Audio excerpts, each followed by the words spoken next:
Nepha. Sorry to keep you waiting. That is perfectly alright. My data indicates clear skies in the coming days. Current conditions for maritime travel, optimal. I'll be ready whenever you are. But are we really gonna set off without telling anyone again? Funny you mention it. You'll never guess who Paimon saw on the way over. Hey! You didn't seriously think we'd let you leave without a farewell party, did you? No chance. Yeah, come on, Traveler. We've already made all the preparations. And most importantly, how dare you try and slip away without first paying your respects to the almighty Dragon Lord! A little bird told us you'd soon be leaving for Nodcry. So, we asked Paimon to give us a heads up before the date of your departure. You sure it's not time to think about changing that little habit of ours? Don't worry, we won't keep you long. Besides, everyone's there already. Shaska, Ian-san, Auroron, even the Pyro Archon herself. You're invited too, Anefa. Shilonen has a special gift for you. Accompaniment request accepted. Shilonen demonstrates excellent massage technique.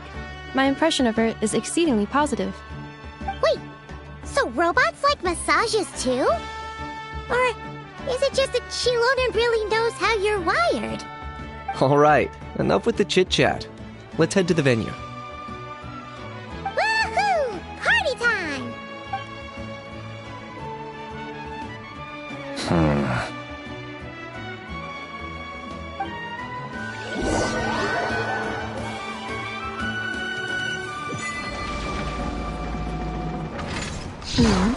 Spit it out, then.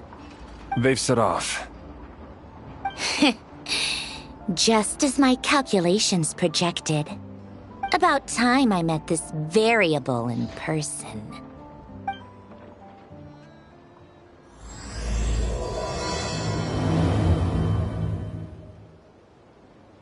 You know, every time we head to a new nation, there's always a point where it suddenly dawns on Paimon. This is it. The next chapter of our adventure has begun. This time, it was the moment she realized she just polished off the very last of her Saurus crackers. Should have stocked up better at the farewell party. In other words, Paimon has marked the geographic coordinates from 2 minutes and 40 seconds ago as the boundary between Natlan and Notcry. This deviates somewhat from the official coordinates stored in my database. Paimon meant more in terms of how it felt on a psychological level. Anyway, what about you, Traveler? When did it really sink in for you? Huh, that actually kind of makes sense. What about you, Anefa? Come to think of it, maybe we should be asking the other way around. So, when you came over to Natlan, what was the moment you felt like you'd left Nodcry? In that case, probably when my sensors could no longer detect the moon's power. The moon? You mean, that one we can all see in the sky? Negative. I was referring to... here we are. Paimon, Traveler, we have arrived in Notcry. Oh, wow!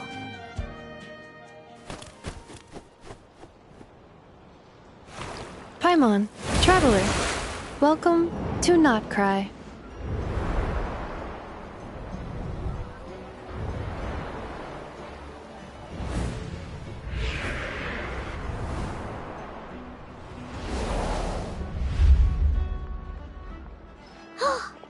That must be Nasha Town up ahead! That's the place you were telling us about on the way over, right?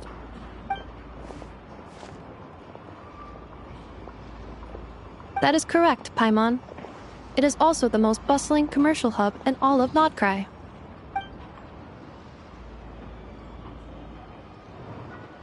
Oh, sounds like the perfect place to start trying out all the local specialties. Huh? Is something up, Traveler? Paimon, this is where our spaceship landed when Lumine and I first arrived in Teyvat. Huh? Are you sure? But how come you've never mentioned that before? Seems pretty important to Paimon. Oh, well, because those memories are really hazy. All I remember is Lumine waking me up and us leaving the ship. But just now, setting foot on this land, I felt something. The kind of power I sensed in those moments. Are you referring to Kuvaki? What now? The locals refer to it as Kuvaki. It is a unique elemental force found only in Nodcry, or rather, a pure, primordial form of elemental energy. That is correct. Another similar concept I have found in my database is the primordial sea. Legend has it that long, long ago, the moon that shines in the sky above us once rose from the land of Nodcry.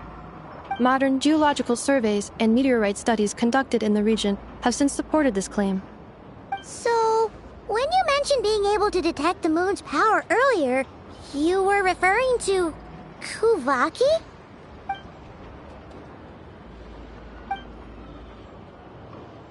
Wait, Traveler, you're saying we might actually find your spaceship here? Do you still remember where it landed? Nodcry is surrounded by the ocean. In other words, it could have been anywhere along its coastline. Negative. Description still lacks sufficient detail to pinpoint target location. Hey, it's okay if you can't remember everything right away. After all, it's been a really long time. Let's just do what we've always done, and keep searching as we explore. Besides, what have you got to fear with your sidekick Paimon still here? I'd be more than happy to help you out as well. Our pleasure.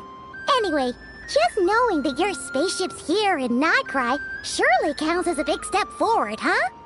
Like we've crossed another boundary? Paimon couldn't have put it better herself. You sure are a quick learner, Inepa.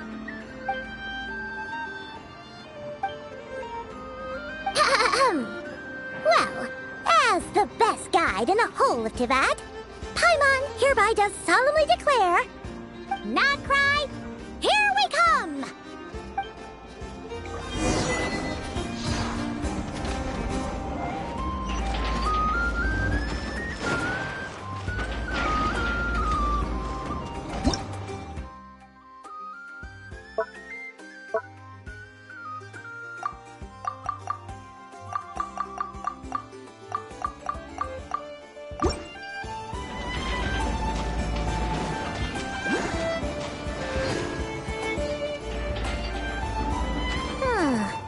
It just occurred to Paimon, if we were looking to put out a missing spaceship commission, or to learn more about Nodcry, wouldn't it make sense to drop by the Adventurers Guild? The guild is located in Nasha Town. Simply follow this road and you'll reach it.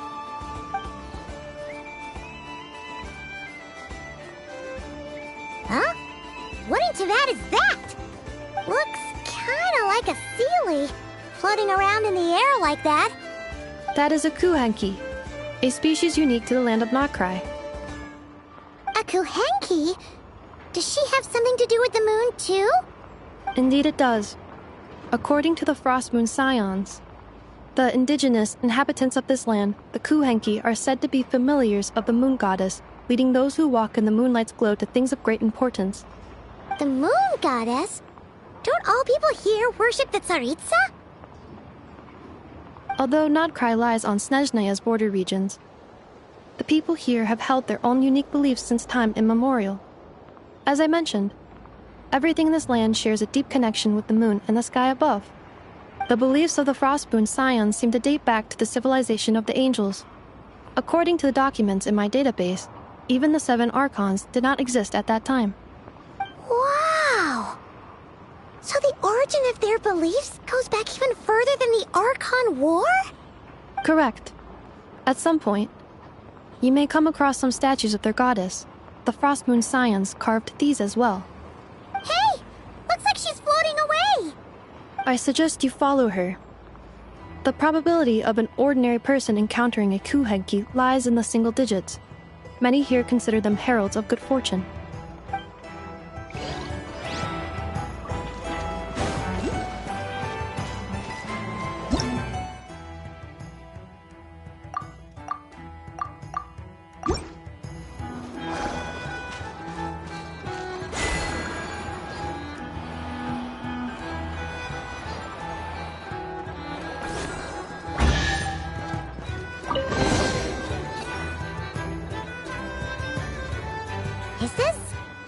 travel guide? Huh. It actually led us to something useful.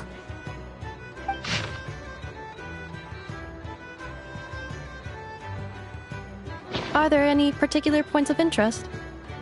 Oh, it all looks pretty interesting to Paimon. If we have time, she'd love to see... pretty much everything. Recalibrating route. If we keep following the current path, we will arrive at an area of scenic beauty.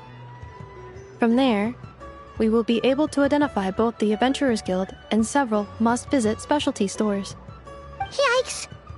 Why is Paimon suddenly getting the feeling that if she doesn't step it up soon, Ineva's gonna put her out of a job?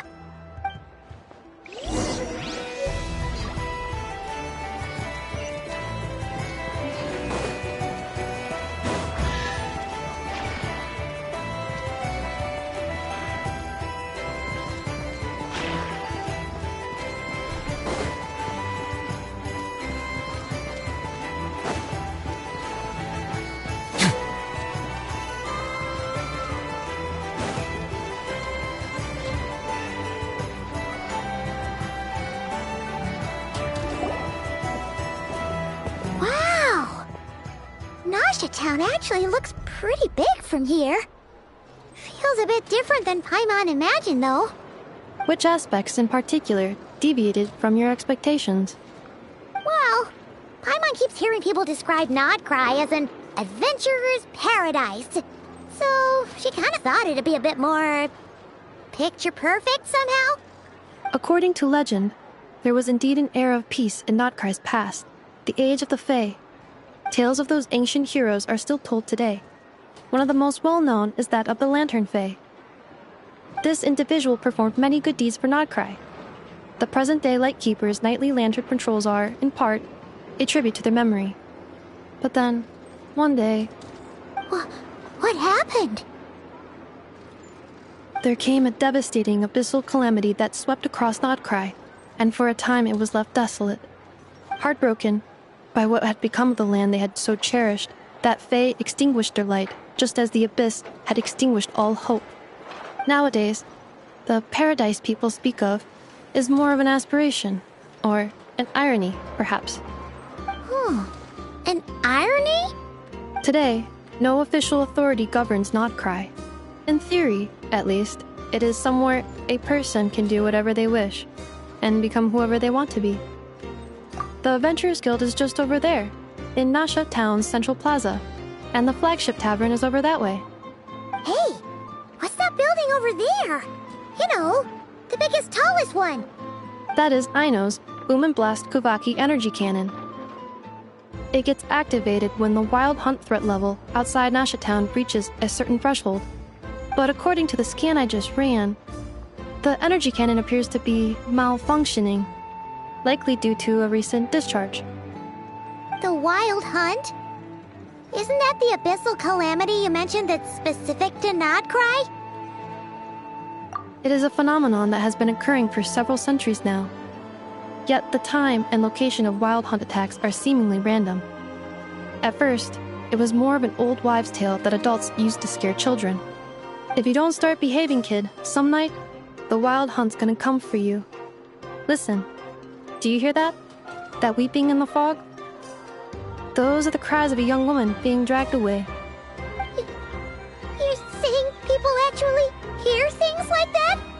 I have not witnessed enough wild hunt attacks to give a statistically sound answer. But the oldest legends say that all people saw was the ghostly shadow of a woman in the mist. It wasn't until later that it became a full-blown calamity. Abyssal monsters and all.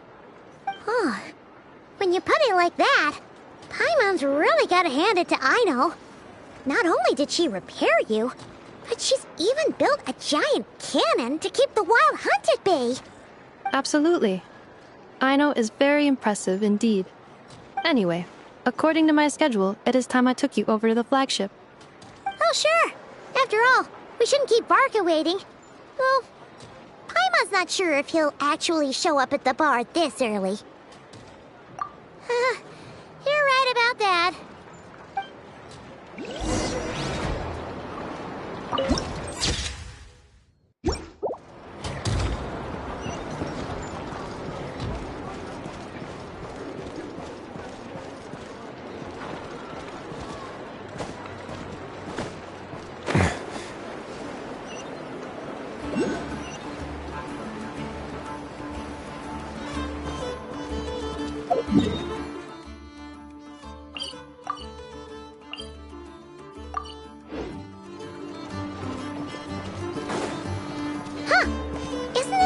Adventurers Guild? Why isn't anyone here? Does that mean that Catherine and Nodcry actually gets to clock out? Anyway, let's come back later.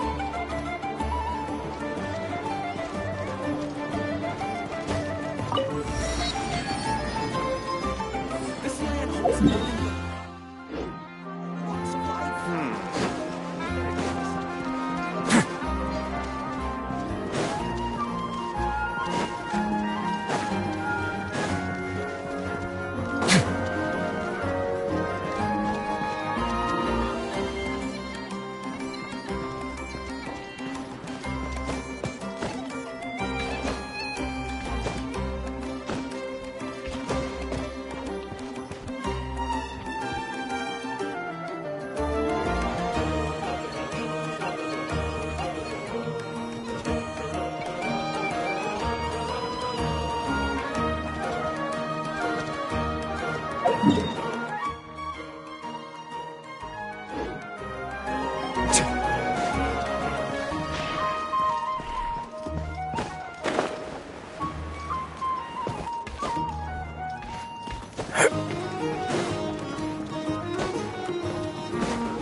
Here we are, the flagship. Varka told us to meet him here in his letter, right? Let's see. Varka? Varka! No matches, I identified. Huh. So he isn't here after all. Oh, guess we never did actually say we'd be arriving today. Hey, why don't we go ask the owner? If what they say is true, Varka's drinking prowess must have left quite the impression.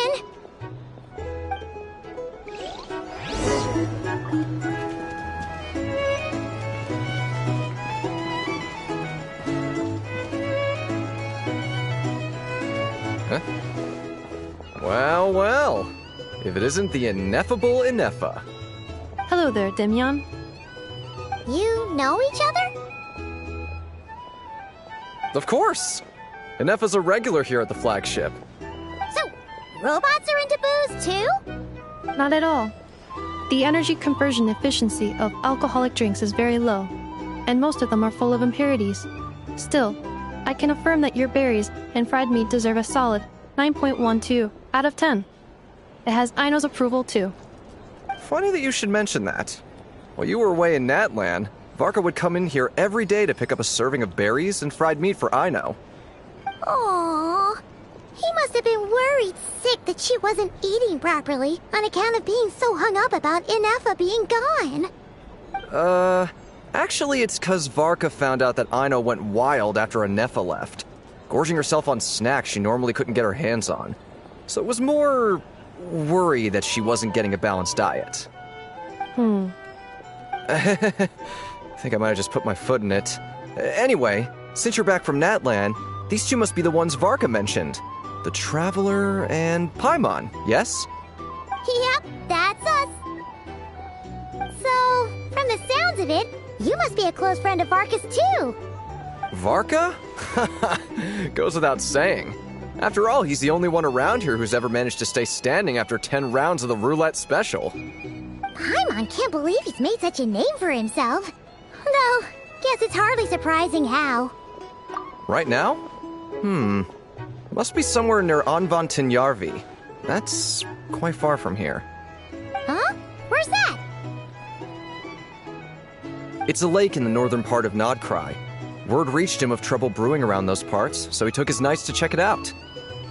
Oh. So, we missed him? Varka knew you'd say that. So he specifically told me to make sure you stayed here and enjoyed yourselves. He sends his assurances that everything's under control. Well, if he's that confident, guess our only option is to accept. Anyway, it's not like there's any special cause for concern. He is the Grand Master, after all. Exactly. Plus, not only has he booked you into our finest room, he's paid for it in advance, too. Whoa! That's so generous of him! We might not have met yet, but Paimon's got a feeling that we'll get along with Varka like a house on fire. Oh, and by the way, he also asked me to serve up a portion of berries and fried meat for Inefa. That was prepaid as well. Thank you. No, thank you. I'm the one who should be grateful for your business. Traveler, Paimon, why don't you go ahead and drop off your luggage? I can use this time to go pick up some components that Aino asked me to bring back. Sure thing. Besides, now that we've got ourselves a map, once we're done unpacking, we might as well go for a stroll ourselves. Why don't we meet up again later? Oh. So you no longer require navigational assistance? No worries, we should be fine. We've got a rough idea of our way around town, so Paimon's reasonably confident we shouldn't get too lost. Thank you. This translates into an approximate time saving of 30%, meaning I will be able to see Aino about 45 minutes earlier than previously projected. Oh, right. You must miss her a lot, too. In that case, we better get a move on.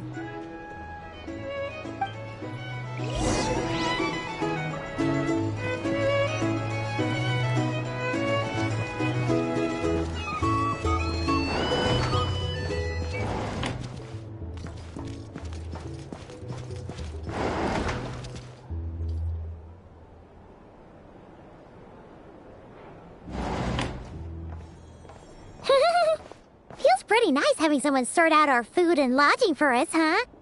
But is this really the flagship's best room? It's pretty big, make no mistake, but it looks a little worn out, right? Though, to be perfectly honest, that feels right at home with everything else we've seen of Nasha Town. You mean it's got something to do with Nodcry's history? Oh, that makes sense. But what exactly was this calamity?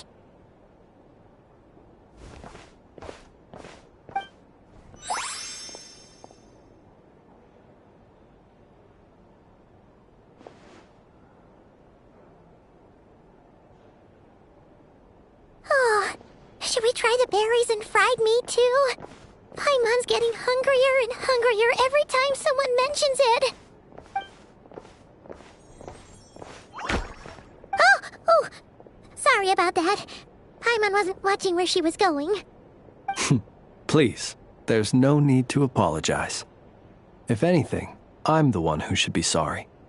Clearly, I shouldn't have gotten lost in my thoughts in the middle of a hallway. Wait a sec. Are you staying in the room next to ours?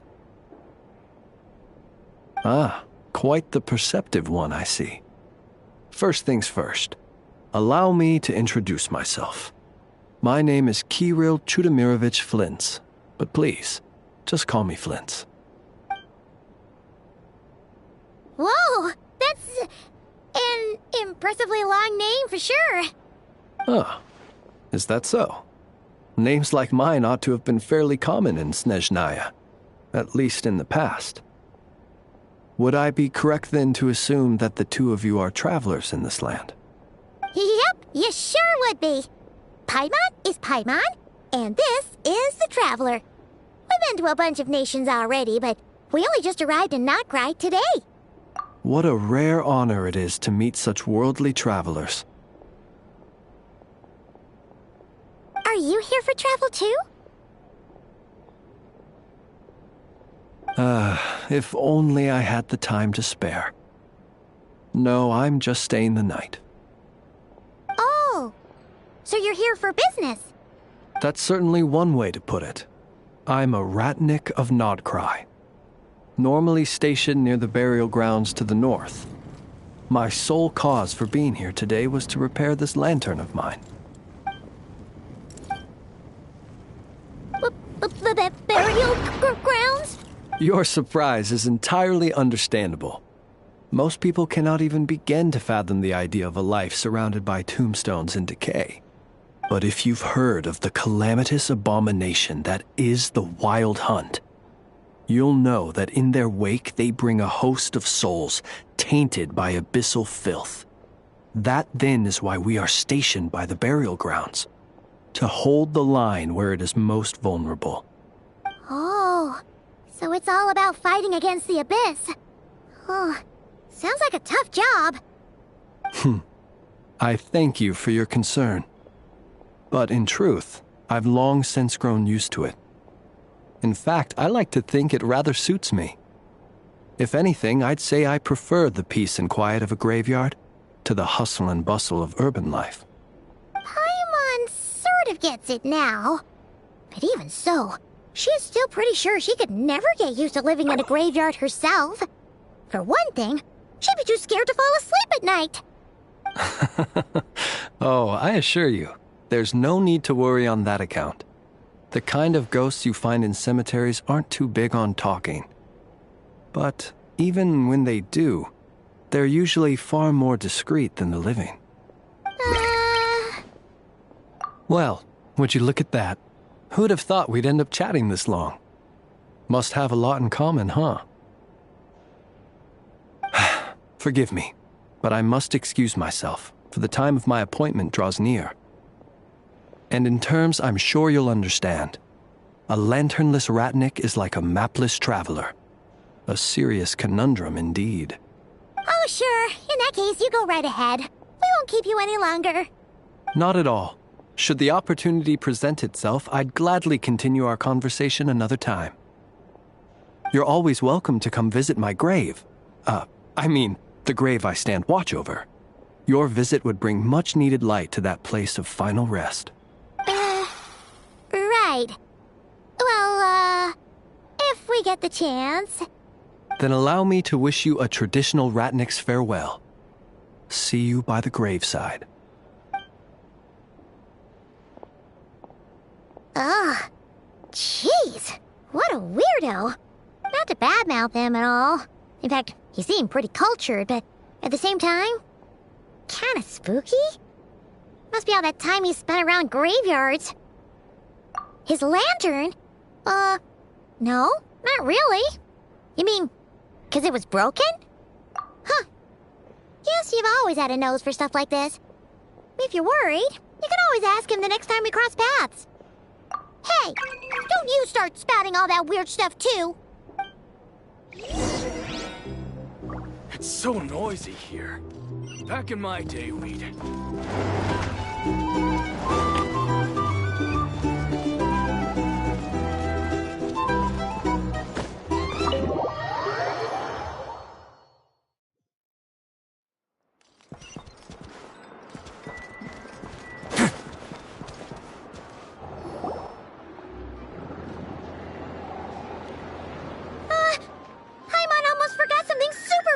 important. Were we gonna go try out the berries and fried meat? But now, heading all the way back to the flagship feels like such a waste. Please, accept today's boon. Come night or day, may the blessings of the moon goddess shine down upon you. Huh? What's going on over there? Wait, free food? Wow, the people here are so nice! Quick, let's grab some too. Paimon's super curious what their food tastes like. Moonlight illuminates the path before you, travelers from afar. Huh? How'd you know we were travelers? Just now were a song the birds in the sky, singing of your wanderings. You are no ordinary guests, it seems. The birds and the... what now? Forgive me. I should not have laid the words of others out as a welcome mat for our very first meeting. You, too, must be wondering who I am. I am Lauma, moon chanter of the Frost Moon's Scions. Please, as do our followers and other passers-by, accept today's boon. Happy to oblige. Paimon's name is Paimon, and this here is the traveler. Thanks so much for sharing your yummy food with us. We'll take one each. Think nothing of it. These fruits were the finest we found, delicacies gathered in the wake of the morning dew. It is my hope that partaking of them may lift your spirits to heights anew. The finest you found? Wow! That sure is kind of you, but wouldn't you want to keep those for yourselves? The first fruit of the harvest must be placed upon the moonlight altar, not as an offering to the gods, but as a spark for lost hunters. For it is the blade of the starving that darkness most easily corrupts. As perhaps you have already heard, we Frost Moon's Scions revere and worship the moon goddess. We believe that together, virtue and compassion are the shining light that will lead us all out of the long, dark night. And now, with tides of haughty Fatui swarming into Nodcry, driven by greed, and greed alone, more than ever before, we must all unite under the banner of virtue. Huh! Look who it is again. Those unsufferably kind-hearted Frost Moon Scions. Got enough for us too? That's right! 2 servings each! We're starving over here! The Fatui! After what you've been doing to our sacred statues, how dare you even show your faces! Wilhelmina, bestow today's boon upon our guests. You hear that? No slacking now. We'll have the very best you got. But, my lady, they... Please, you two, accept this meal. But remember this. Kindness is the first lantern left to guide those who stumble in ignorance. Come again? Let me finish. But should they still refuse to follow the moonlit path, then by our frosted blades shall we show them its shadow. You! Hey, look who it is. Whatever. Just you wait. We'll be coming for you next. Huh? Where's the meat? Who wants to eat this garbage? Those stooges really are the worst. Ever since they came to Nodcry with all their weird equipment and built that so-called experimental design bureau, our lives have been turned completely upside down. Judging from how they reacted just now, it seems the Fatui already know who you are. Well, we have gotten in their way in pretty much every nation we visited, so we're probably at the top of their blacklist by now. I see. Then, on behalf of the Frost Moon Scions, I thank you for the goodwill you have shown us. Because if they had gotten ahead of themselves just now, I'm sure you would have stepped in to help.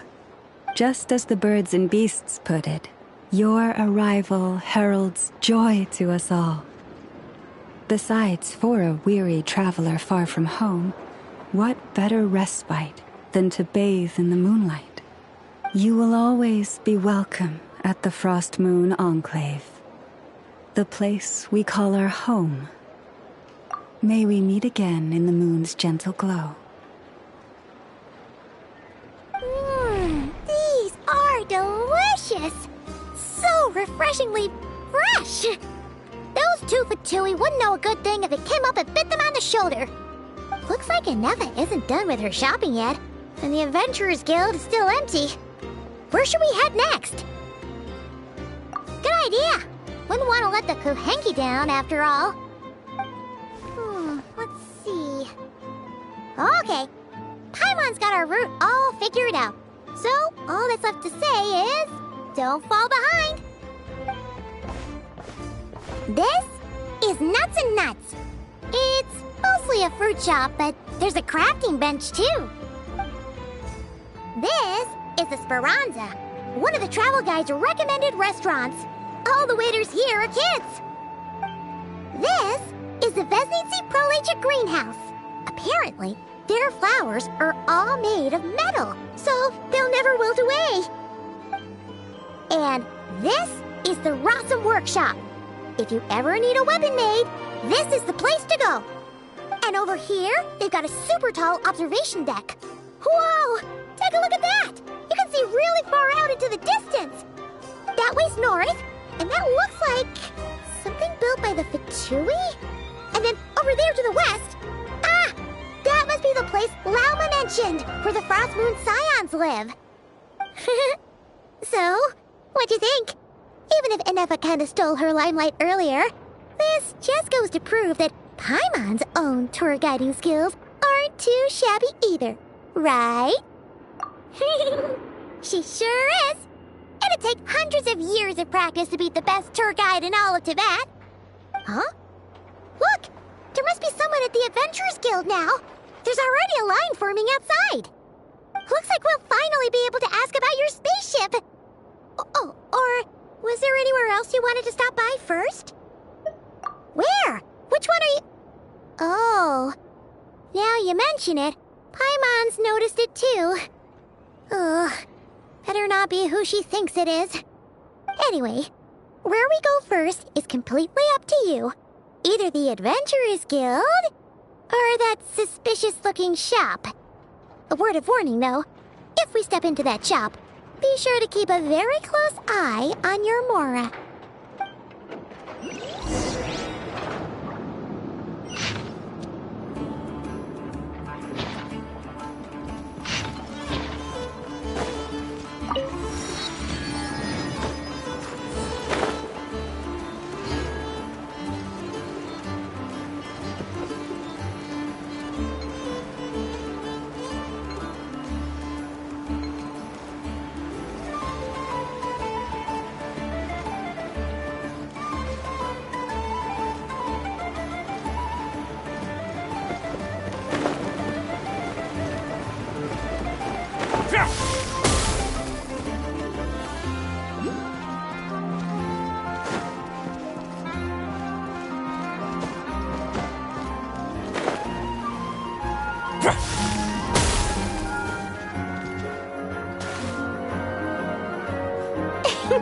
Please, here you go.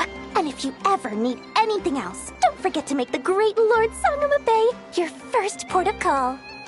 Oh dear. So it is the real deal. Of course it's the real deal. Everything you'll find here is 110% real, meaning every one of my deals is as real as a deal can... Wait a minute. Well, if it isn't my 2 most valued clients! And with no small thanks to your munificent patronage. Come, how could you just sneak into Not Cry like this without telling your dear Lord Sangama Bay? If I'd known earlier, I would have made an absolute pulled out all the stops to ensure that your boat ride over was as comfortable as humanly possible. Thank the Archons we didn't tell you. Oh, come now! You know as well as anyone how impeccably and conscientiously above board I am when it comes to doing business. Well, regardless of whether that's true or not, the main issue here is that we had no idea you had a branch in Notcry. A clever merchant always has a backup plan, or two, or three up their sleeves. As the saying goes, a rabbit with many burrows fears not the hunter's arrows. A merchant with stores galore hears no debtors at the door. Since you're both here in Nodcry, would you care for some of my finest local souvenirs? Whatever you're looking for, I have it. Or if it's Sumeru you're missing, I've got that covered too. We literally just arrived. Do we look like we're on the hunt for tourist trinkets to take back for our friends? My, your high-minded tastes never cease to impress. In that case, I know just the thing. You must be on the hunt for something like this? What's that? Your hat? Information, of course. Information about Nodcry, locked securely in the otherwise impenetrable vaults of the Lord Sangama Bey's brilliant mind. I knew it! I just knew you'd appreciate the value of my wares. On the back of all our pleasant dealings in the past, I'll even take a hit by throwing in some insider info for free. Wow. You sure are feeling uncharacteristically generous today. What do you mean by uncharacteristically? I am the most generous person forget it. Anyway, the long and the short of it is this. The moment I set up shop in Nodcry, it struck me how many different factions there were, all competing against each other for power and influence. Well, as they say, there's no time for business like a crisis. Things got even more turbulent after the Fatui pulled down 2 ancient moons' remnants. People began to catch a whiff of the coming chaos. And the more troubled the waters, the greater the potential profit. Not at all sorry to interrupt, but we're not here for Mora. Oh, really? But surely it was the tales of an adventurer's paradise that brought you here. The chance to take your very own slice of all the latest and greatest business opportunities? In that case, what would you like to know about?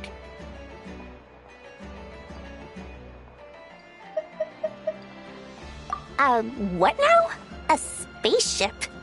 Nope, never heard of anything like that. Don't you two get involved in any big business here without so much as a heads up, you hear me? At the very least, consider letting me in as a key investor. The Frost Moon Scions? You mean the people who believe in the Moon Goddess? They're not a bad bunch, it's just... well, they have such simple tastes. No luxuries, no indulgences, no nothing. Trying to earn a little more from that lot is like trying to squeeze blood from a stone. Still, things between them and the Fatui have gotten pretty tense. It's only a matter of time before the powder keg goes boom. And when that happens, that's when business will start to boom too. Oh, they're an organization set up to keep the locals safe. Apparently, they have a long and glorious history, and they're made up entirely of volunteers. But seriously, a volunteer organization in Nodcry? This place is hardly a magnet for noble hearts. No pay, all work. That's not a business model, and it's certainly not for me. Everyone knows they're here for the Ancient Moon's remnants, but no one's sure why they pulled them down in Nodcry of all places. Anyway, they've been acting mysterious enough, but if you ask me, that Kuvaki Experimental Design Bureau of theirs up north hides secrets wilder still. That bunch of booze-loving monstaters? Ugh, don't even get me started. As fellow Outlanders, I thought they'd be easy pickings, but somehow, every single one of our business negotiations wound up at the flagship. I've done plenty of deals with heavy drinkers before, but those guys? I never once made it to the contract signing before blacking out. I'm getting flashbacks of the hangovers just thinking about it.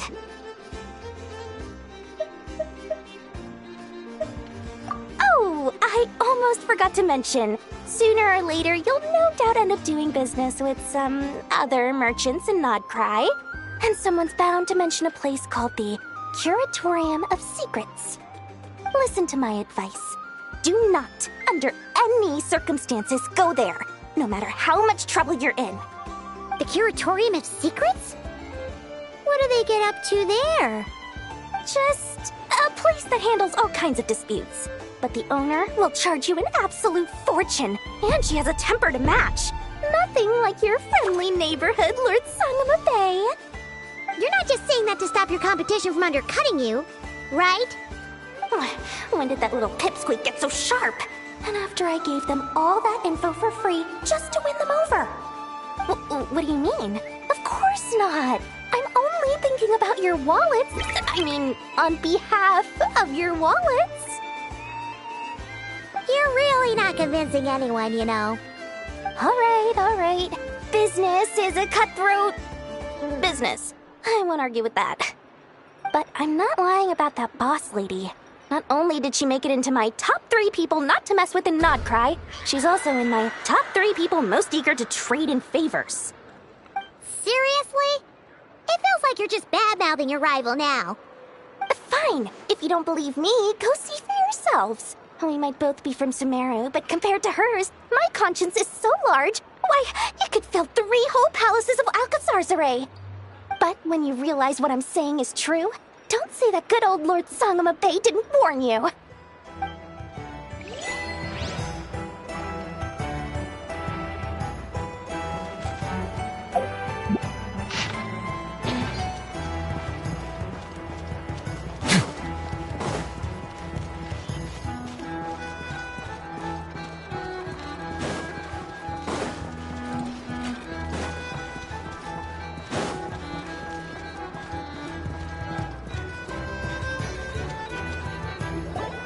Lucky us! The line seems to be gone now!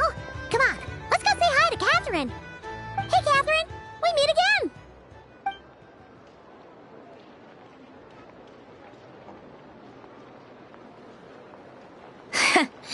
How ridiculous. Huh? They often say that mortals, shackled by their own flesh and blood, may fail to perceive the truth of this world, even when it is right beneath their very noses. Yet I had not expected to have the pleasure to witness such heights of absurdity firsthand. But Paimon must have gotten the wrong person? At second glance, you do seem a bit younger than Catherine, and you certainly sound a lot less friendly. A creator might forgive ignorance, but being mistaken for one of my own creations is beyond all pardon. Look very closely, for standing before you is none other than Marionette, 7th of the Fatui Harbingers. A Harbinger? I told you already, I'm not Catherine. Just how obsessed are you with my machines?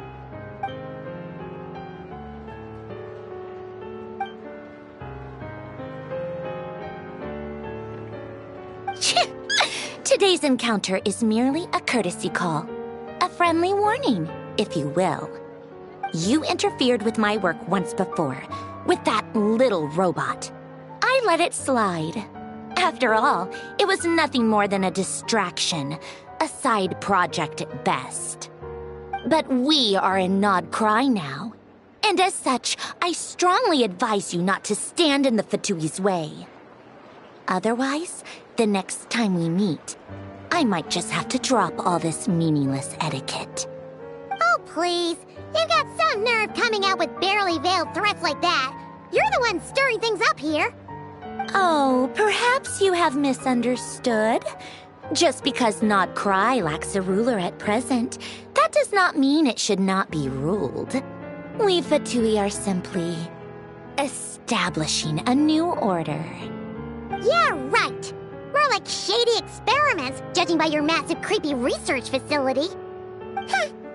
I've said what I came to say. What you do next, only you can decide. So why don't you start by using your already limited processing capacity to calculate your even more limited options? And Being the refined young lady that I am, I shall indulge you just this once. Ad Astra Abyssosque. Welcome to Nod Cry, Dominion of the Fatui.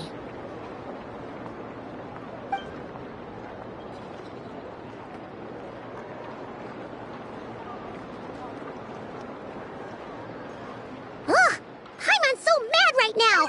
How can anyone so obviously evil be so annoyingly self-righteous? But if a Fatui Harbinger is here to greet us in person, that can only mean one thing. We'll have to be extra careful from here on out. Paimon hates feeling like she's being watched. Hey! The real Catherine's back! Ad Astra Abyssosque.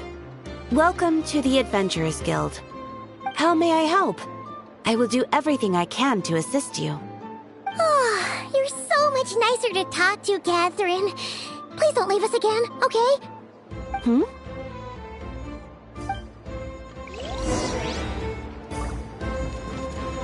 Ad Astra Abyssosque. Welcome to the Adventurers Guild.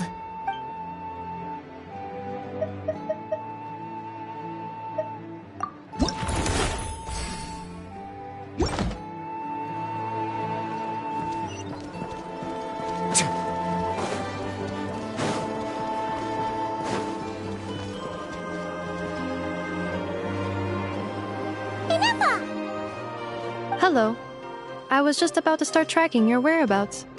Did you manage to get everything Aino asked for? I did. What about you? Do you need me to navigate or introduce any more places around town? Not for now. We've seen most of it already. We probably need some time to process everything we've learned, though. Any progress with the spaceship? No. Catherine came back just now, so we asked her, but even she hasn't heard a thing. One possible explanation is the vast stretch of time that has elapsed. Additionally, given the limited resources available in Nodcry, it is entirely plausible that the wreck was scrapped for parts, or even mistaken for a pile of broken machinery. Aww. Understood. In that case, why don't we go ask Aino together? After all, she was the one who salvaged me. Ancient dragon technology and all. If there really are any unusual parts floating around Nodcry, there's a high chance they've passed through her hands at some point or another. Good point. And since you keep mentioning her, we're curious to meet this whiz-kid mechanic too. Understood. Then I'll handle navigation as before. ETA at the Clink Clank Krumkake craft shop. 34 minutes ahead of schedule.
The tides of Kuvaki affect everything in Nodcry.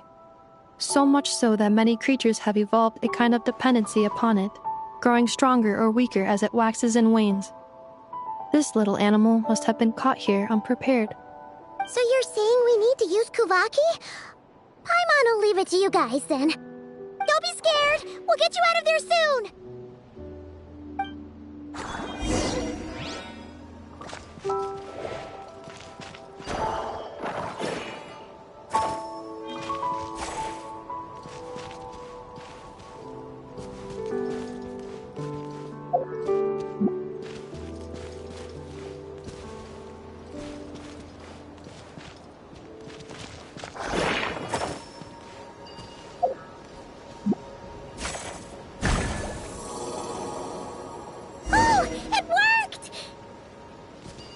go now, little one. Don't go getting yourself caught again.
Here we are.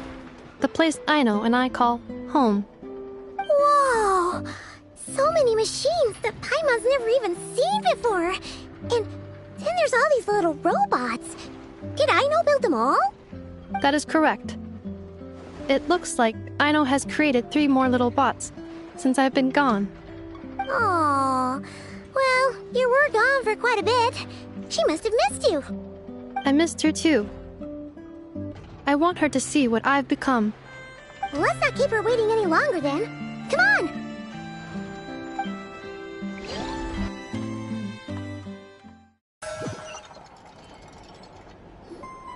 Aino, I'm back.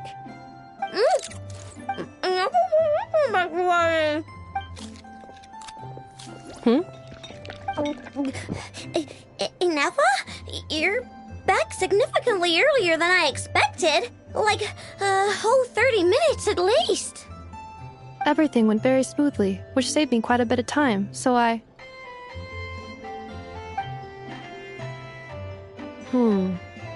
know. Could you turn around for a moment? I know. I've been on my best behavior the whole time you've been gone. She's got chocolate all over her mouth. I know. While I was away, did you strictly abide by my tailor-made snack intake schedule? Oh, of course I did. 1 whole cake, 1 crumb cake, and 1 pack of chocolates a day, right? It was either a cake or a crumb cake or a pack of chocolates per day. Oh, shoot. When did you finish the snack stash I left for you? Literally just earlier today. Let me just go run a scan on that. I meant today, a week ago. And then you restocked an entire week's worth on your own initiative? 2 weeks worth.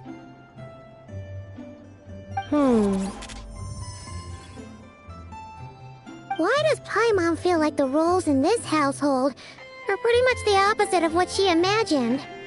Calculation complete. Aino's recommended snack calorie intake for the next 4 weeks. 0. No fair! You're a meanie, Ineffa. This is what happens when you break an agreement. Oh, come on! Don't do this to me! I only ate a teeny bit extra every day. Just a teensy, eensy, weensy bit extra. That is objectively not a teensy bit extra. Seriously? If you'd only arrived half an hour later, I would have had everything cleaned up and you wouldn't have noticed a thing. But now that I think about it, you even said you'd come back a bit earlier than you did, so I wouldn't have to worry. But then, you were away so long, and I was so worried about you. And that's the only reason I even... Oh. I know. I am very sorry to have kept you waiting. I'm back now. Welcome home. Oh! So, will I be able to keep eating snacks as usual now? Negative. Okay. Well, given that I am later than I initially projected, I'll let it slide. But just this once. Thanks, Inefa! You're the best! I know. Allow me to introduce. It's the honorary knight and Paimon! I know. Uncle Varka talks about you guys all the time. Nice to meet you, I know. Inefa's told us all about you, too. Huh? Really? She actually said that about me? Well, she's not wrong. Oh yeah, so, you're here to see Uncle Varka, right? A couple of days ago, he suddenly said he had to head out on business, and that he might not be back for a while. He asked me to let you know if I saw you. Yeah, we heard about that at the flagship. Did he say what he was doing? Nope. Just told me to take good care of you guys and make sure you feel right at home. Oh, shoot. Please, take a seat.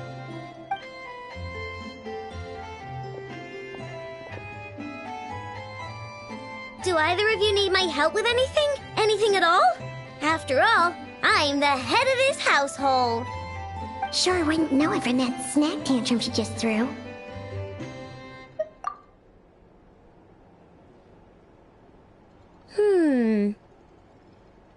A spaceship, huh? From outside to that?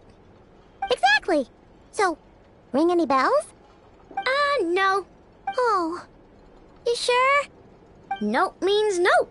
Never seen the slightest trace of it. More specifically, by nope, I mean, I've never seen a single piece of tech in all of Notcry that might have come from out of this world. Not in any new machines or in any old ones either. Huh. What I know means is that your spaceship almost certainly has not been disassembled nor repurposed as parts for other machines. Oh, so that's what she was getting at. Yep. I've taken apart pretty much all the fun stuff in this city at one point or another, but I don't recall ever seeing any components that were anywhere near that special. So, either your spaceship crashed somewhere it's never been found, or someone did find it and then hid it really, really well. But who would even do something like that? Beats me. Maybe someone who thought they could stash it away for a rainy day. Just like how I sometimes hide snacks in the... Anyway... Long story short, I definitely haven't seen anything like that. Besides, sounds like it would practically be ancient history by now. If anyone still has any leads on what really happened, it'd be the Frost Moon Scions. The Frost Moon Scions? Huh? Haven't heard of them yet? Didn't Inefa tell you about their rituals? There wasn't enough time to delve deeper into their history and traditions. What kind of rituals are we talking about? I've never actually seen them myself. Just heard bits and pieces here and there. They say that each of their moon chanters has had access to an ancient relic that lets them see the true past. Not sure exactly how it's meant to work. I can't get my head around anything that can't be explained by either machines or science. And to tell you the truth, I don't like it much either. Looks like we'll have to try our luck with the Frost Moon Scions. Aw, leaving so soon? Sure you don't want to hang out a little longer? It's getting late, I know, and these two still need to head over to Hisi Island. It would not be convenient for them to linger much longer. Aww. Alright then. Don't worry. We'll be sure to drop in on you as often as we can. Really? You promise? Sounds like my type of visitors. You're welcome anytime. I'll be staying to look after Aino today, so I won't be going with you. Hey, don't sweat it. We'll find our way just fine. I'm glad to hear that. Also, I must admit, I have very much missed the charging bed that Aino made for me. Oh, are you here to play with me? Mine.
Cleanup sequence initiated. Let's begin. Stay clear. Laser gift. Time to shine! For the everlasting forest. A moment, please. I stand against the long night and purge the darkness!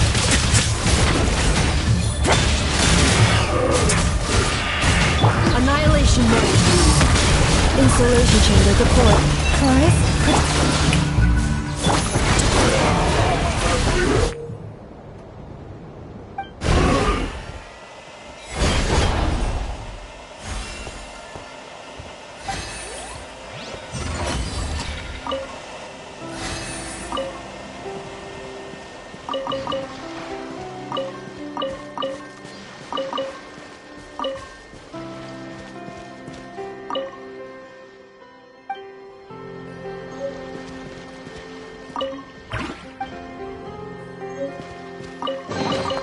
I'd take it if I were you.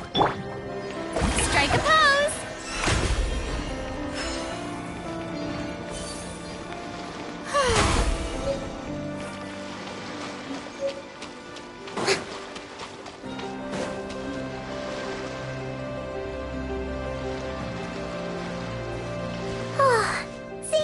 and Aino reunited like that sure was heartwarming. We should definitely hang out with them more in the future.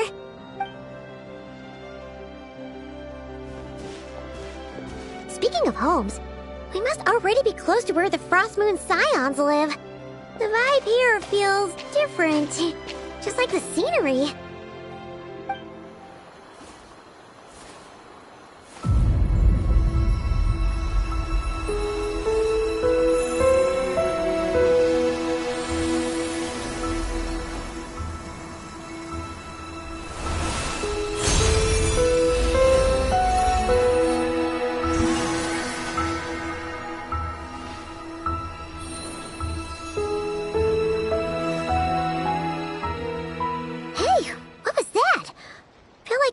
Sort of breeze blew by, and then the petals suddenly turned into... Huh? Is that... a Kuhenki? She looks different from the ones we saw before. Hey there! What's your name? Huh. Doesn't seem able to speak. No idea what she wants. Unless you want to stop, maybe we should just keep moving?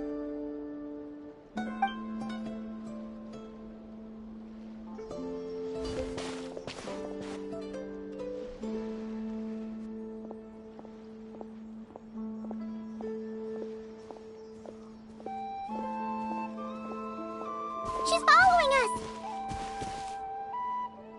Go on. Go on now. We've got stuff to do. Best you find someone else to hang out with. Hey! Don't make it sound like Paimon's some kind of meanie. Paimon had no idea what she wanted, okay? Ugh. Anyway, next time Paimon sees her, Paimon promises she'll be nicer. Seeing as we're on our way over to meet Lauma anyway, we can ask her about it while we're there.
Huh?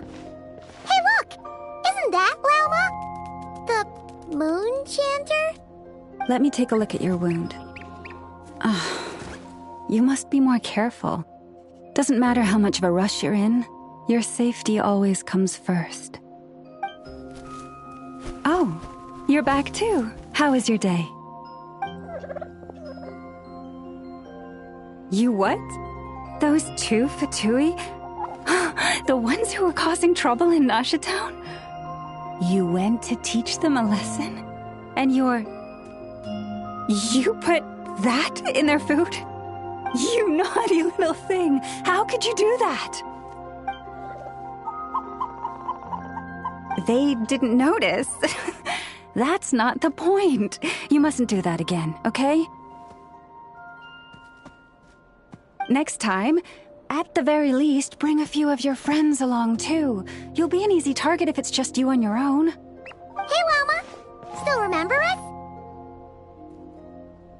Oh, it's the Traveler and Paimon, isn't it? Welcome to Hisi Island. Not at all. Those who come with kindness in their hearts are always welcome with the Frost Moon Scions. Were you just talking to those animals? I was indeed. The Frost Moon Scion's bloodline is unique, for throughout our history, there have been many among us who could communicate with all living things. What was that? Oh, is that so? She says she was trapped in a plant earlier, and that you were the ones who rescued her. She wants me to thank you on her behalf. Oh, it was nothing. Barely lifted a finger. If you both are free, why don't you join us at the Frost Moon Enclave for dinner? Consider it a small token of thanks for your kindness. We'd love to! And actually, we had something we wanted to ask you anyway.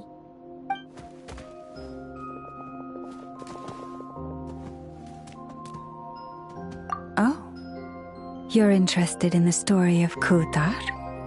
Kutar? Yes, Kutar is our moon goddess, the moon maiden who guides us. But up close, this one somehow seems a bit different from the one in Nasha Town. It's like it's more... natural?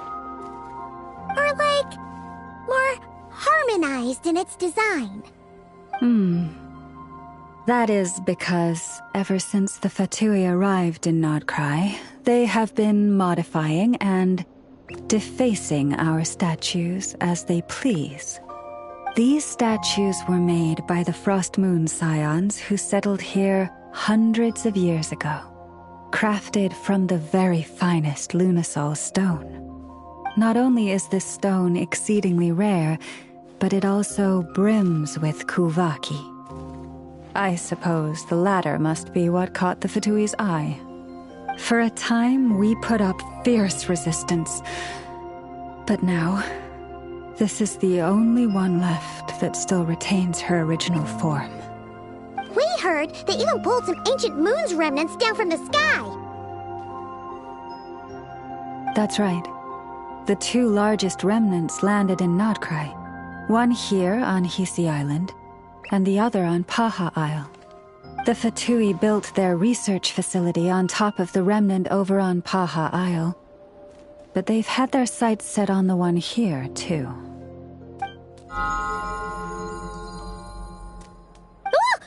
Oh!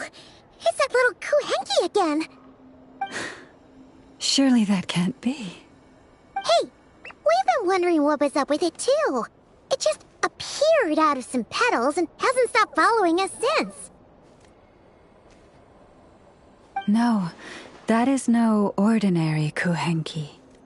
These we name Luonnotar, beings born from the moon goddess's blessing. Can you understand what it's saying? We honestly haven't got the slightest idea why it's been following us. I'm afraid not. I cannot fathom its thinking any better than you can. Sometimes a long time must elapse before the moon goddess's blessings turn into Luonnotar. Perhaps you two were simply there to witness that transformation. Oh, maybe. Legend has it that the Luonnotar bring good fortune. Given that it seems to have taken a liking to you both, why don't you let it come along with you? Really? Then you can start by helping us find some more treasure chests along the way. Capiche? Twilight approaches. If you would hear more of the moon's story, then let us make our way to the Frost Moon Enclave. Beneath the gentle moonlight, I shall share this tale in full.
Oh, Lady Lauma, you're back.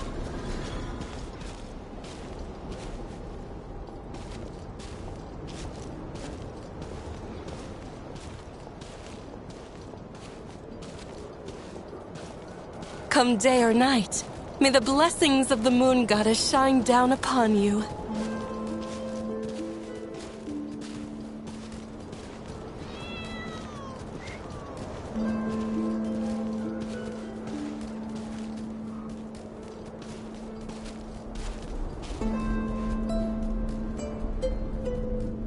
Lauma, you have returned. Wilhelmina, this is the Traveler and Paimon. Kindly arrange for 2 additional dinner settings for our honored guests. Of course, my lady. Wow! Everyone along the way here pretty much saluted you. Are you, like, super important around here? I am but a moon chanter, one entrusted to convey the moon goddess's will. Nothing more. She's just being modest. The Moon Chanter holds the highest rank among us Frost Moon Scions. Lauma is our leader. Wilhelmina? I know. I'll send word to the kitchen. 2 meals coming up.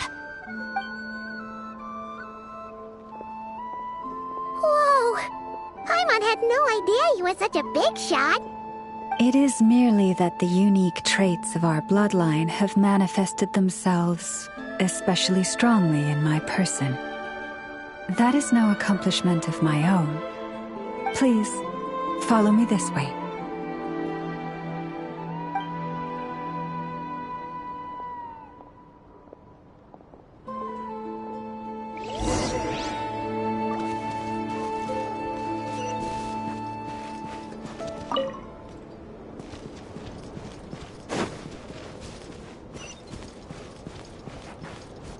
Prices like these are just outrageous.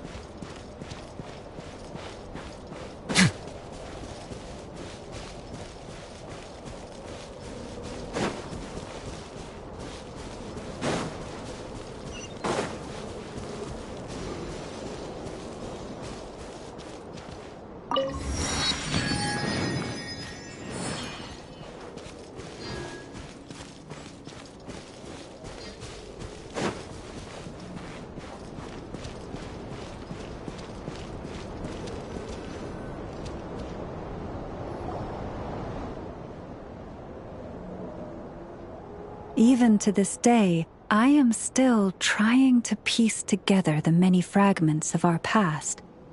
It is a story not only of the Frost Moon Scions, but also of the moons themselves. A story of the moons?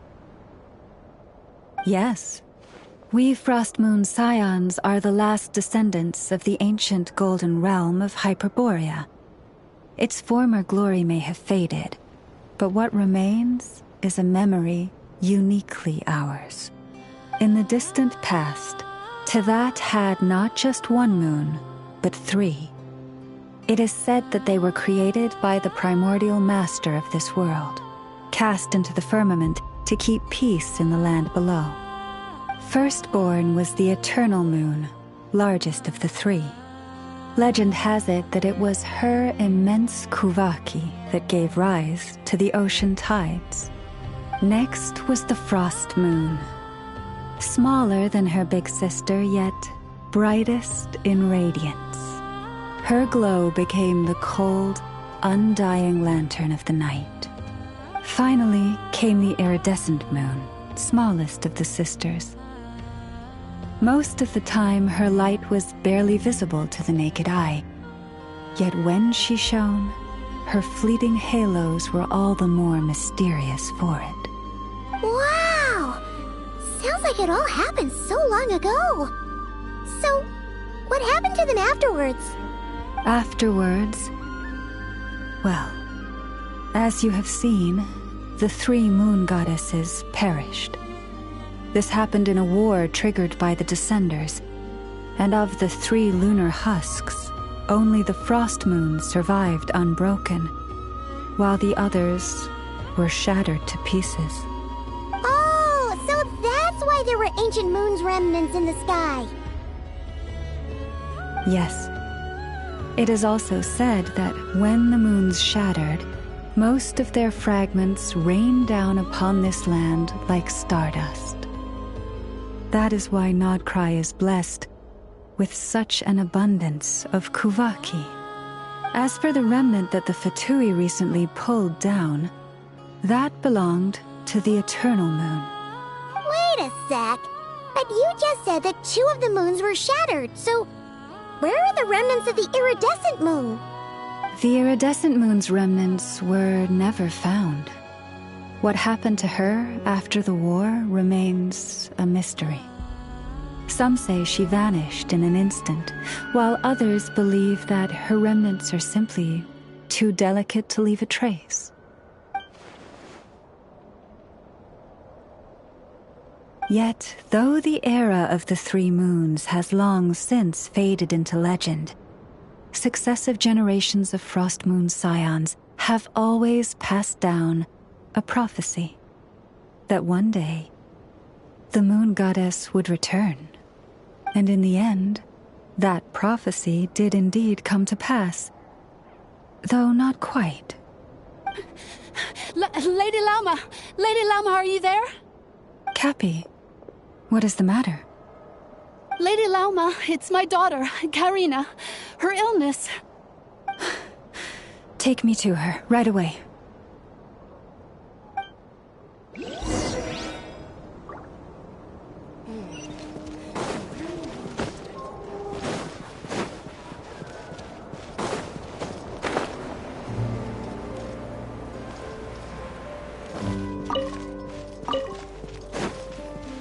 Prices like these are just outrageous.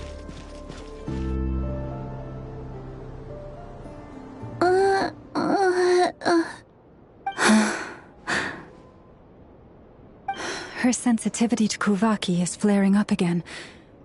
After her last treatment, did you follow my advice and seek medical help in Nasha Town?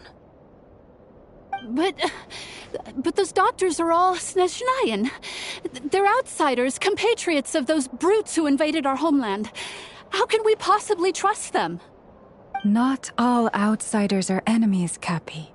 They've been treating this condition for generations. They have the experience we lack.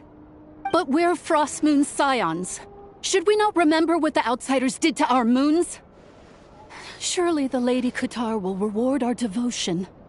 But Cappy, Kutar is long... This isn't the time for a debate. O lost child, snow-swept and buffeted by the howling winds of the frigid night, let not the silver flame within you fade. By the frost moon's grace, I shall warm you, curled up as a fledgling in frozen soil. Praise be to the moon goddess, my Karina.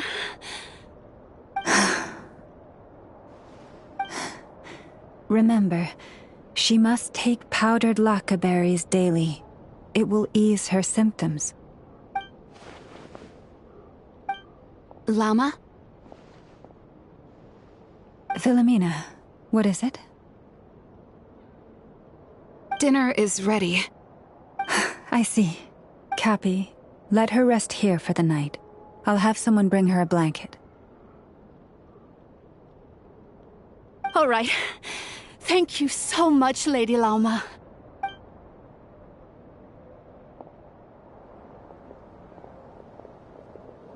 Will she be all right?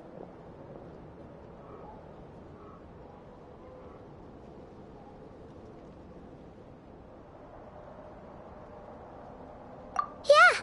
If there's anything at all we can do, please don't hesitate to ask. Thank you for your kindness. For now, though, Karina should be fine. She'll be feeling a lot better tomorrow. Please do not be worried. Come, let us head to dinner. I believe you still have some questions for me.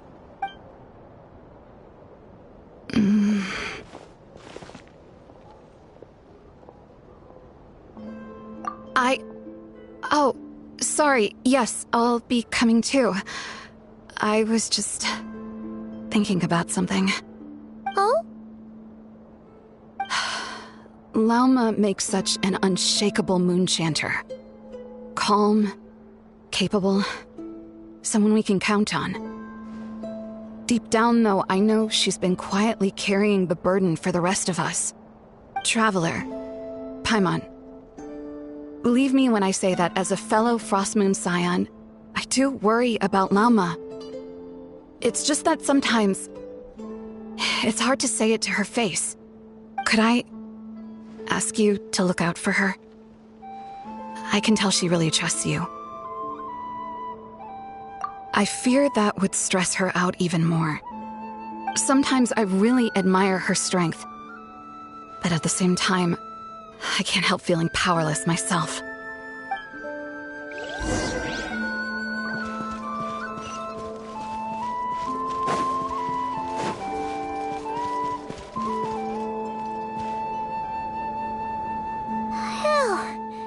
Paimon's so full.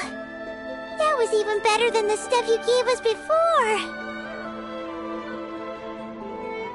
I'm glad to hear it. Thank you for accepting such simple hospitality.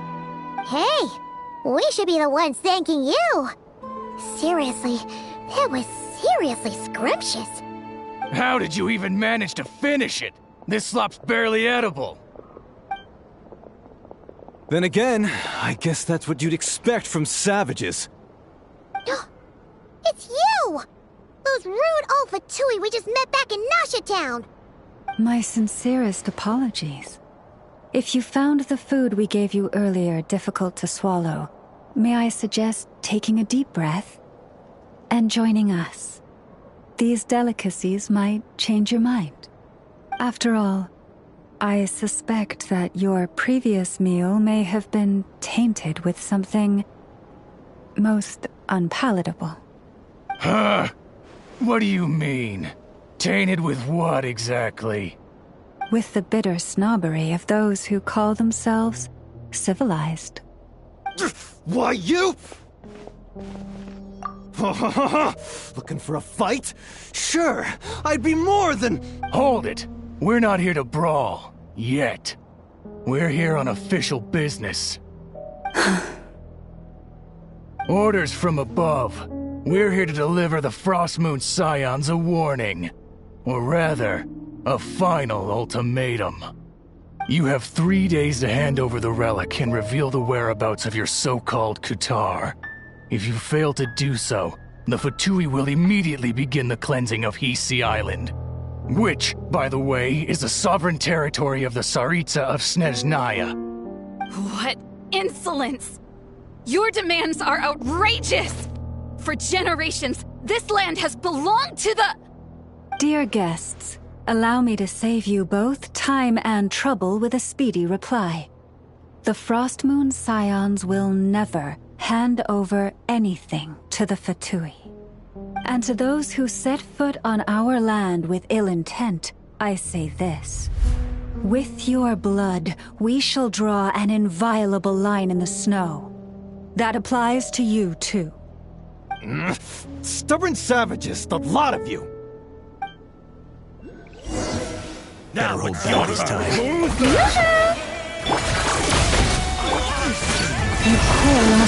A moment, please.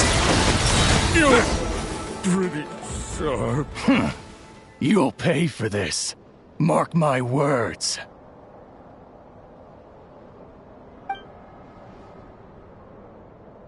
Hey, if you're so tough, get back here and put him up! Huh. Guess all they're good for is running away. I'm so sorry. You've had to put up with far too much unpleasantness today. Come on, it's not your fault. We don't like bullies like them either. But still, they mentioned a relic and Kutar. What exactly could they be after? Oh yeah, so this might not be the best time to bring this up, but we kinda have a favor to ask of you, Lauma.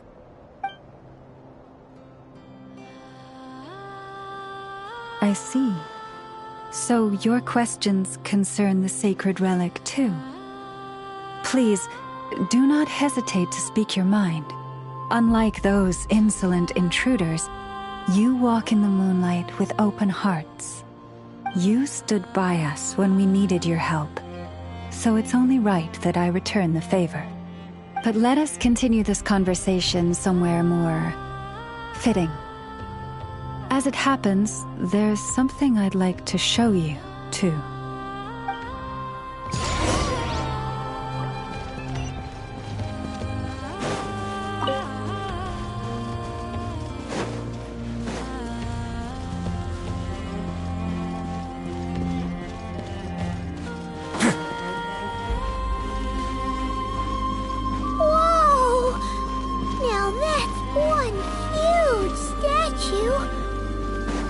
This is the statue of our goddess, the Moon Maiden Kutar.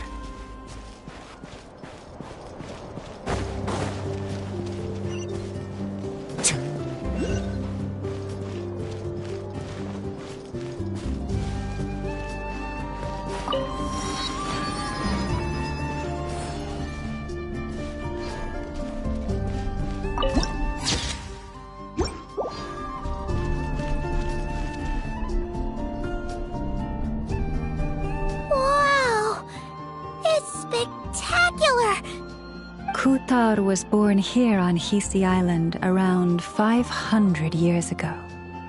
As it just so happened, a priestess of the Frost Moon Scions witnessed the moment of her birth. Instantly realizing that this was the prophesied rebirth, she quietly recorded the event and carved this statue to honor that miracle. According to legend, Kutar's birth was accompanied by the sudden appearance of many Kuhenki, who wove the moonlight that bathed her into silken vestments fit for a goddess. Hey! It's like it knows we're talking about it! From that day forth, the Kuhenki have been regarded as Kutar's familiars. Some believe that their habit of guiding travelers to hidden treasure stems from an instinct. The same one that not only drives them to protect the moon goddess, but also to make her smile. After all, according to the records, Kutar always looked lonely as she gazed up at the distant moon.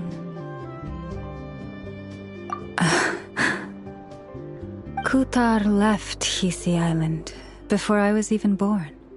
According to the previous moon chanter, the goddess was angered by our people's greed, and that is why she left us. Where did she go? No one knows what happened after she left. But just a few months ago, after those 2 ancient moon's remnants fell from the sky, she was spotted on Hisi Island once more. And the Fatui have been harassing and threatening us ever since. Judging from what they've said, our moon goddess is actually their missing harbinger, Columbina, the damselette. The damselette? But isn't she number 3 amongst the Fatui harbingers? So she's actually the moon goddess. Why would she join the Fatui then? That too is a question I've struggled with. But even at the best of times, understanding other people's choices is difficult, let alone those of a goddess. Plus, forgive me, there I go again, rambling on about our history. But you came here to ask about the sacred relic, didn't you? Honestly, Paimon's not sure which part she's more curious about now. Since ancient times, the Frost Moon Scions have had in our possession a special fragment of the ancient moon's remnants. A piece in which I sense a power unlike any other. Successive generations of moon chanters have all detected a divine presence within it. We call this unique remnant the Moon Marrow. We heard you can use it to see what happened in the past. What is it in particular that you seek from the past? Well, basically, to cut a long story short, The traveler here is actually from outside of Tibet. Oh.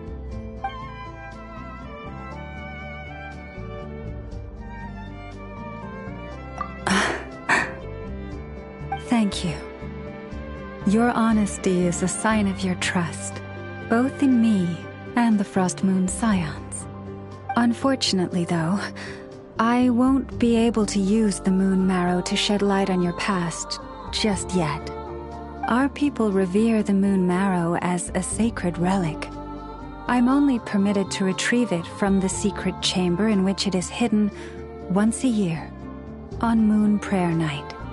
Oh, really? So, when's the next Moon Prayer Night? Judging from the tides this evening, a little less than 2 months. Huh? Does that mean the date changes every year?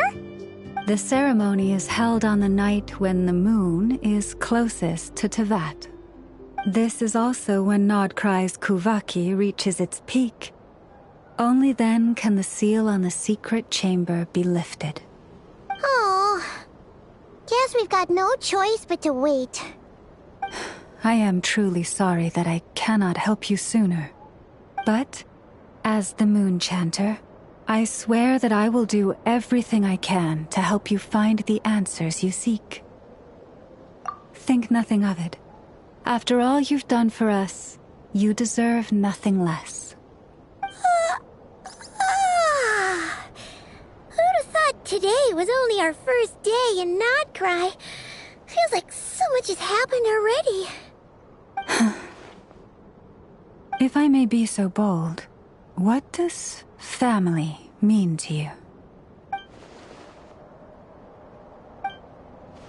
If you are aware of something, a secret that could hurt your family, would you be honest with them? Or try to hide it?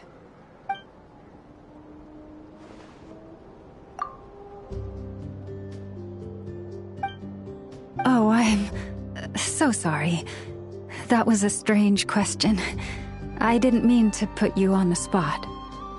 I guess I've just never met anyone with a story quite like yours before.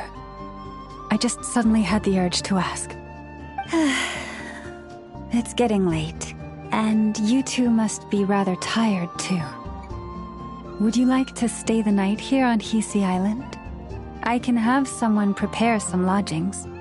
Oh, that's all right. We've already got a room back at the flagship as it happens. Speaking of which, if you ever need us, feel free to come knocking. Do you need me to show you the way back? No worries. It's quite a way, and you should get some rest too, Lauma. We'll make sure to be careful. Understood. Then I won't keep you. May your first night in Nodcry pass in stillness and peace.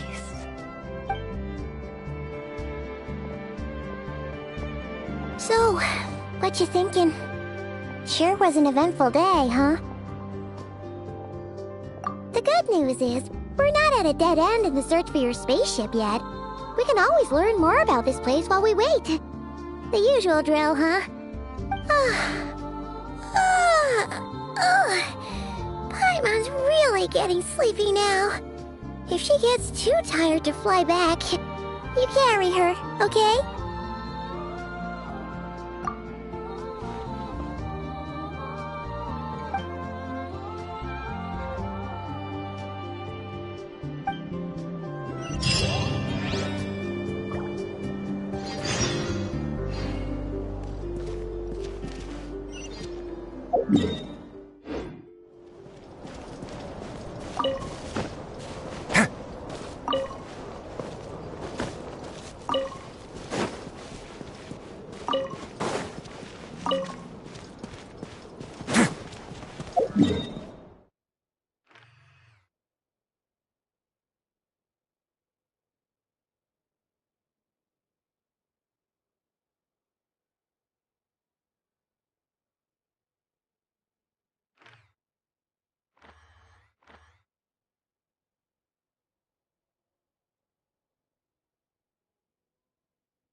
Hey, what are you doing here? These flowers. I remember. When you first appeared, there were flowers like this all around you.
Who goes there?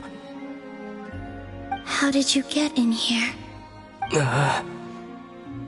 I am but a passing traveler. I followed your song here. I'm very sorry if I've intruded. Akuhenki. She brought you here.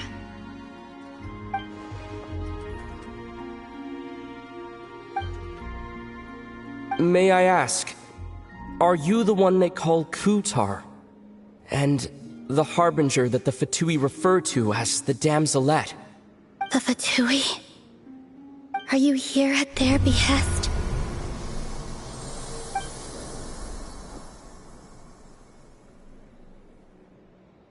Please, don't get me wrong. I have no intention of doing anything for the Fatui. I just wanted to ask you about Nodcry and the moons. The moons? Do not believe in what you can see. What truly matters is what you cannot.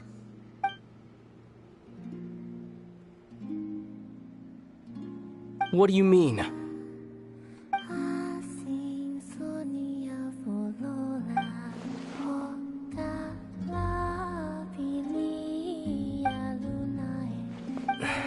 Listen, I'm the Traveler. I'm on a journey through the nations of Teyvat. Hello.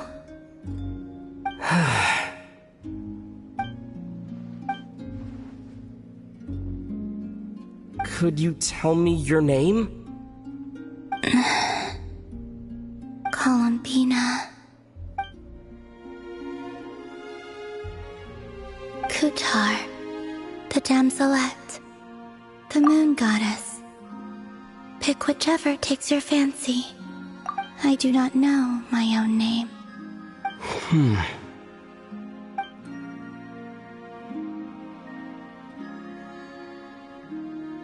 Then, Columbina.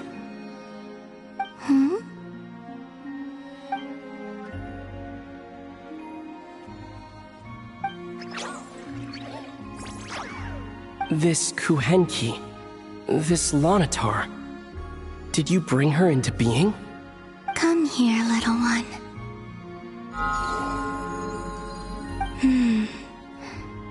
The trace of a blessing, but not one of mine. People always assume I can do many things. Assume I have done many things. But I haven't. All I ever wanted was to.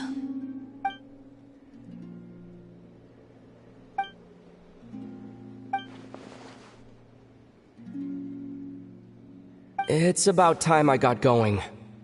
I'm very sorry for disturbing you today.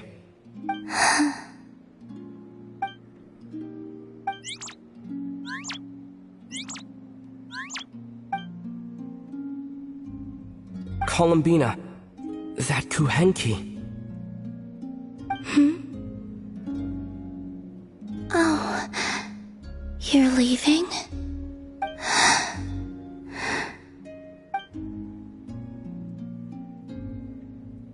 Go then.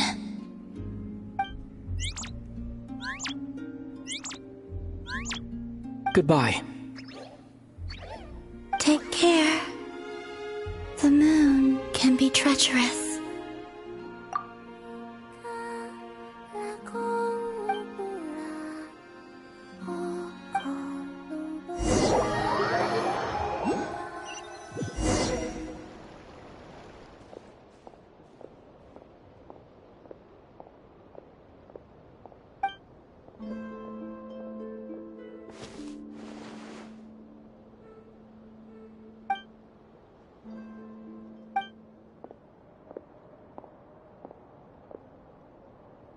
Wait, is that... Lumine?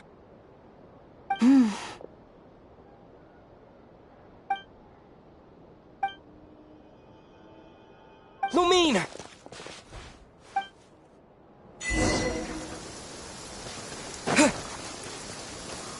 Lumine!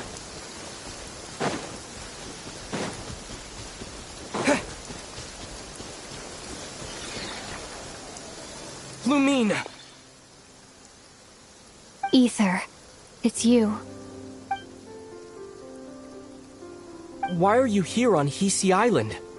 If I told you I was here in search of the Frost Moon Scion's sacred relic, what would you think? Huh?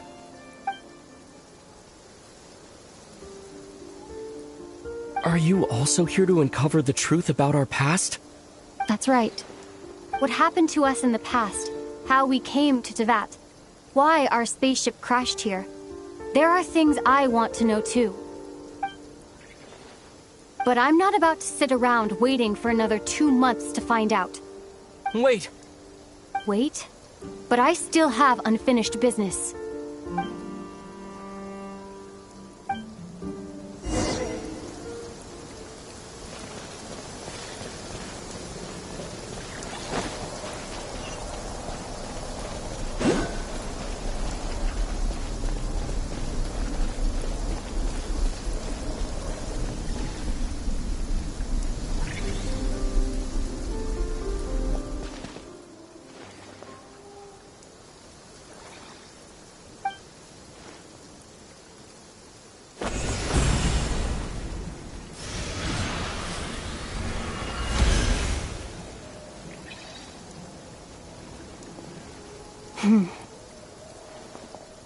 Hold on a second.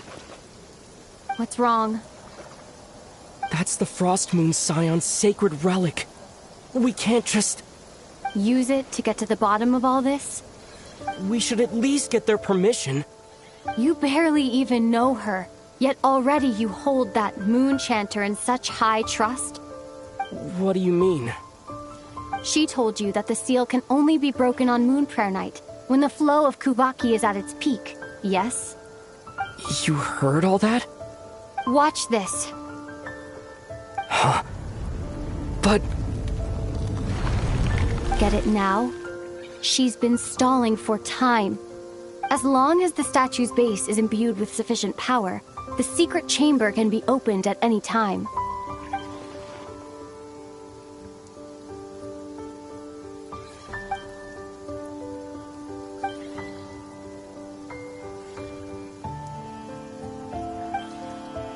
Is it such a sin when I don't put all my cards on the table for you, but not when someone else is doing it?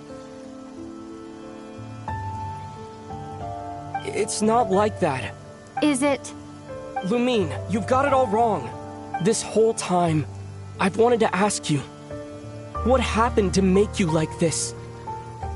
I admit, I've been having trouble accepting it. But after all this time apart, I've finally come to terms with who you are. Willful side and all.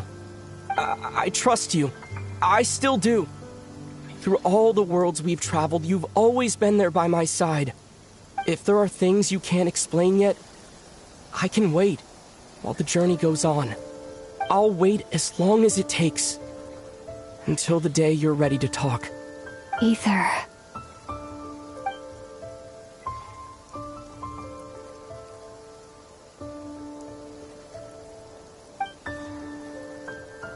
I'm not looking to borrow the Moon Marrow simply because of our past. It holds answers about the very origins of Tevat. I've always believed that if you want the truth, you have to see the whole story for yourself. I'm not asking you to trust me, Ether. Just don't try and stop me. If this choice weighs on your heart, then let me go in alone. Forget this meeting ever took place. Bit late for that now. But maybe this is the chance I've been waiting for all along, even if it fades with the morning light. I want to go with you. You sure? Yeah. Then let's go. Lumine.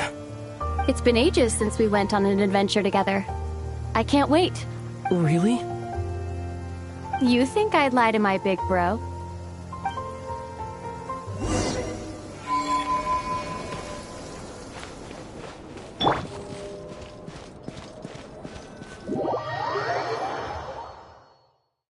From what I understand, the path ahead is likely to be full of trials and challenges. A deterrence against intruders, and a test for those who truly seek entrance. I doubt the two of us will have any problems. I agree. Still, if we get separated, things could get tricky. Best we move together and watch each other's backs. Even the sound of your footsteps takes me right back. As a warrior, as a traveler, as my big brother. Looks like this is the first trial.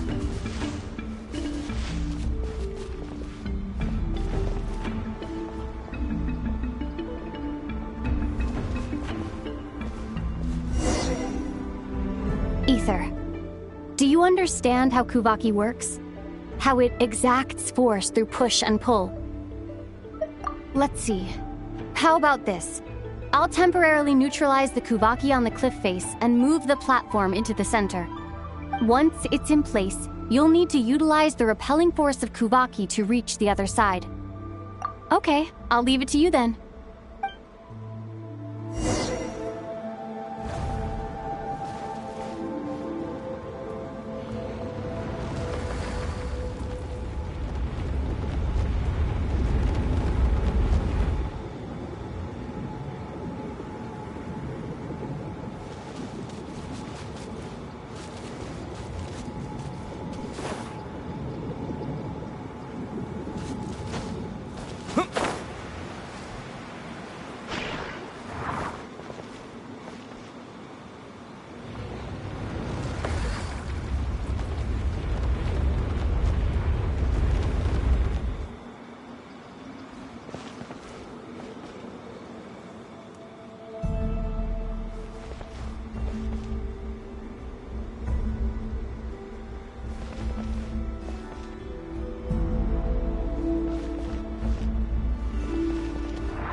This should help Lumine get across.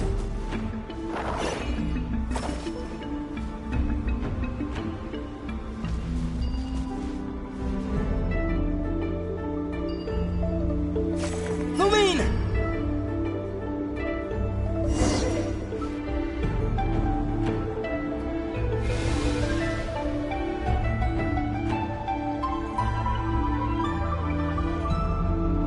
We make a pretty great team, huh?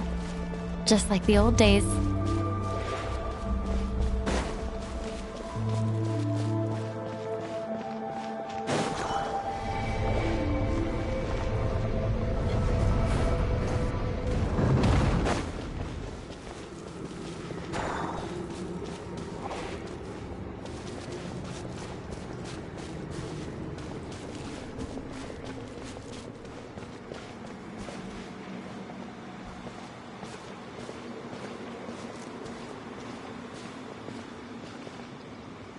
A wide open space. Must be in for a fight.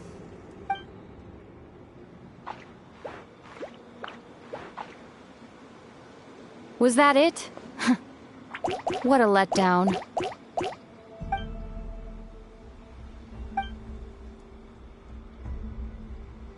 Ether. What is it? Why are you looking at me like that? Those enemies were weak, were they not? Maybe it's because the trial's only just begun. Actually, I've got an idea. Why don't we have ourselves a little friendly competition? Let's see if your journey has made you rusty. You're on.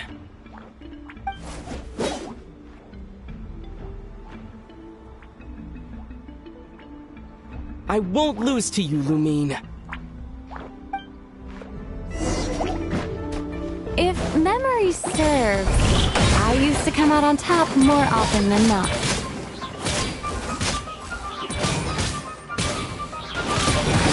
Sure you're alright? Seems your memory's slipping, Lumine. Save it. We'll know who's stronger soon enough. Let's see what you've got!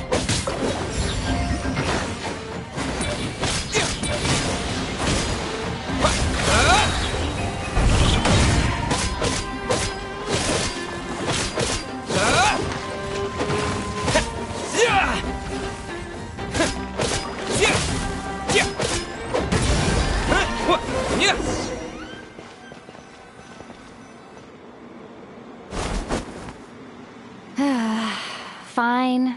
You win. Didn't feel like you really wanted it anyway. Going all out in a place like this? Sounds like overkill to me.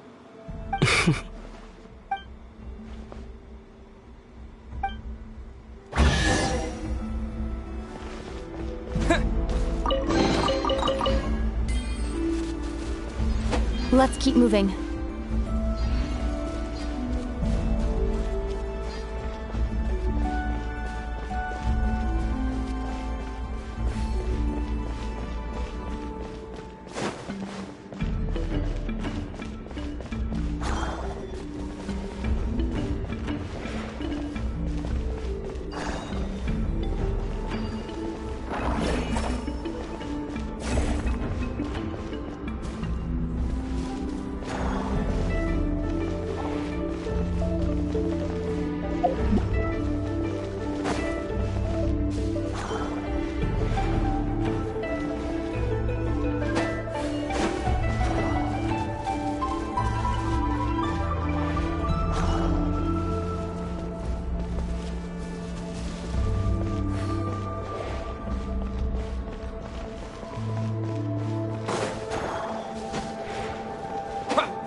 What is this place? No sign of any monsters. Feels like a ritual site. But something's missing. It's ahead. Inside that thing that looks like a mirror. I can feel it. But maybe it's sealed within. Can you open it using Kuvaki? Apparently not. Do you think it might have something to do with the Frost Moon Scion's bloodline? Lumine? If this is about strength of blood, what could possibly stop us? Let me give it a try. Why don't you check around for other clues? Sure.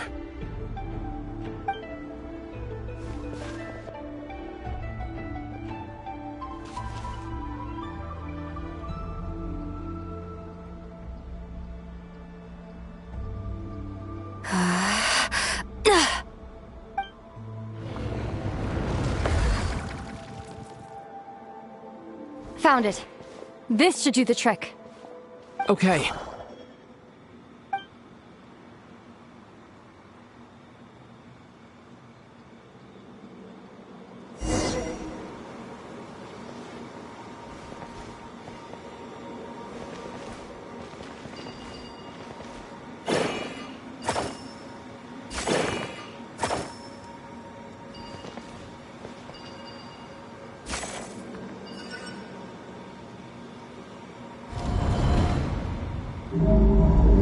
Yep, that got a reaction.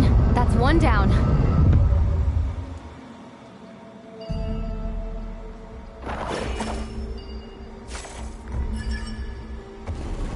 Nicely done.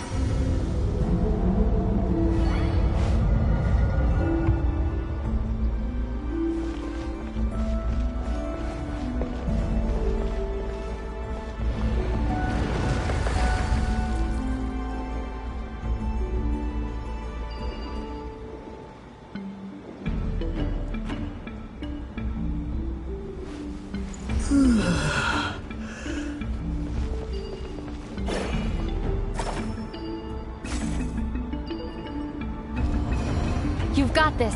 One more to go.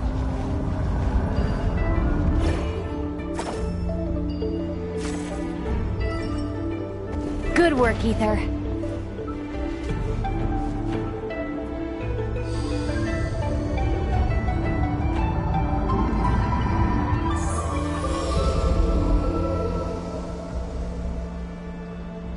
The door's open. Come. We must be close.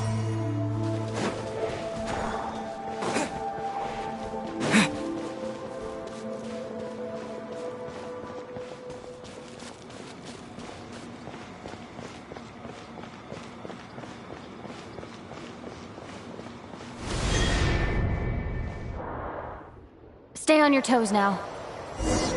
Have you considered that I might be the more experienced between us?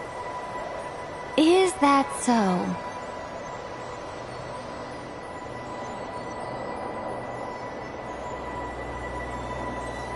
So, will you be heading off again after we're done here? Maybe, maybe not. Another cryptic response. Don't worry about things that haven't happened yet.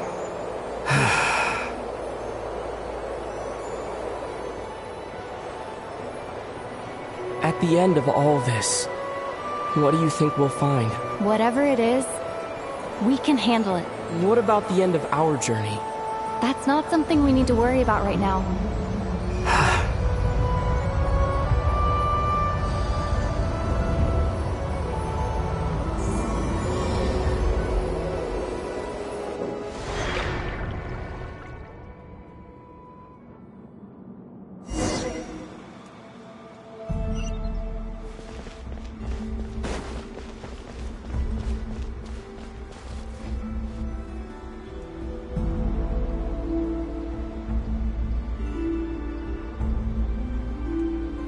Looks like the final trial is just up ahead. Ready for battle? When have I ever not been? What's wrong? Going on an adventure with you, side by side, it's been so exciting. But at the same time, it just feels surreal, I guess. Maybe because it's been so long. You know, this is only the second time we fought together since the day we both woke up in Tevat. Maybe that's it. Ether, let the light of our blades come together once more, just like they did in the past. Lumine. This is a night of miracles, an adventure that belongs to us. Let's not weigh it down with worries and regrets. This is our adventure.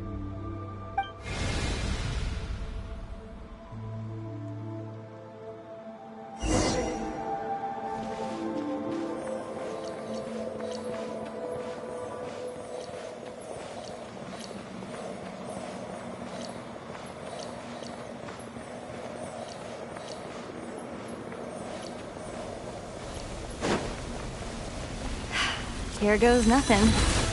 Prepare for battle. Stay focused! Dodge! Don't forget to heal yourself! Now's our chance!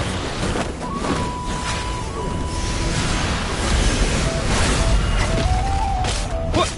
Yeah! Yeah!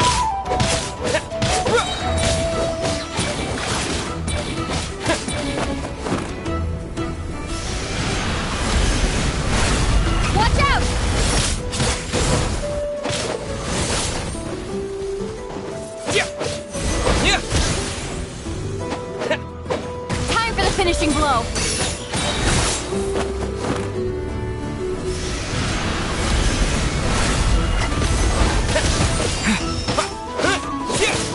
Stay focused. Dodge its attack.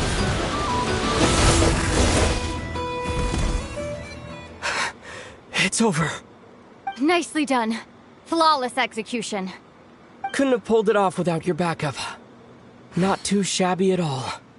As for what you were saying, yes, I should have come to see you earlier.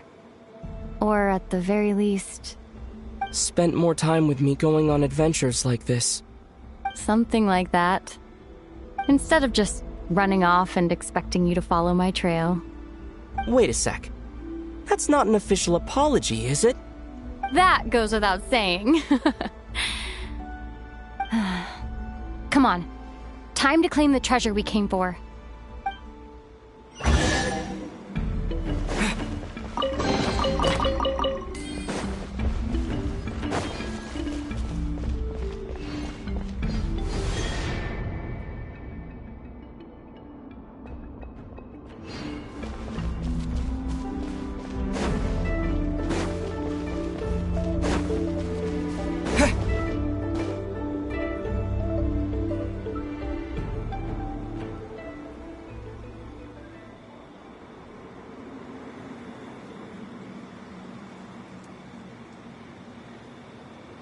So this is the Moon Marrow. The treasure we've been after. All right. Go get it for me, Ether. It belongs to me.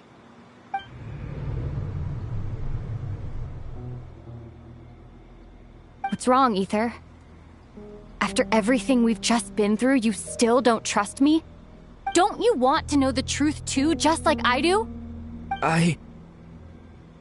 Rest assured, I'll share the truth with you afterwards. Now, go bring it to me.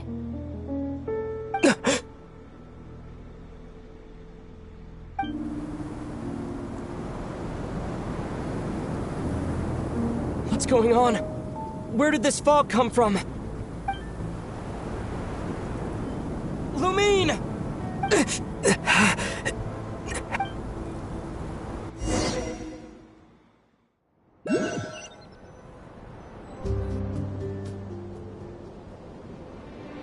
Lumine!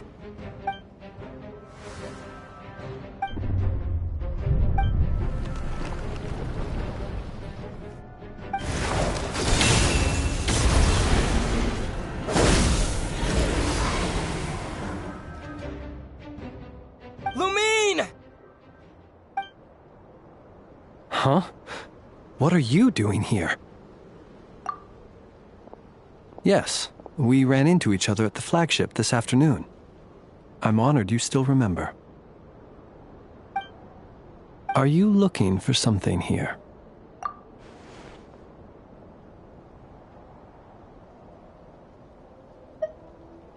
And you just happen to end up surrounded by the Wild Hunt. Sorry, I did not intend to come off as pointing fingers. Indeed, perhaps our courses of action do not differ so greatly. Not exactly. We Lightkeepers are accustomed to patrolling at night. A long-held tradition, you understand. I was just passing by when I noticed that the Wild Hunt had struck. So I simply did what I am duty-bound to do. As a matter of fact, I just saw someone leaving in quite the hurry. Was that your companion?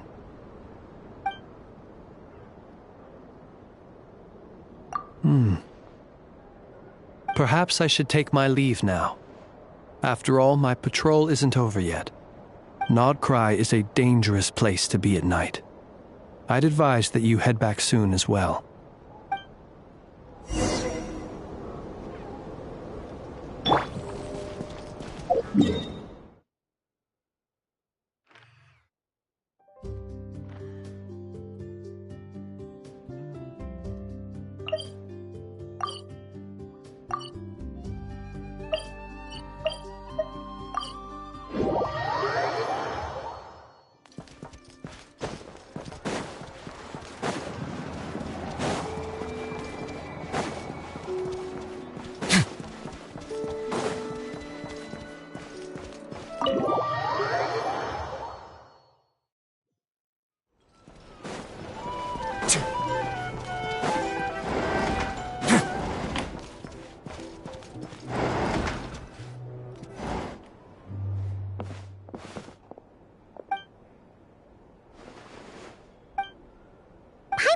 And saw you were gone, so she made you a cup of berry juice to help you sleep.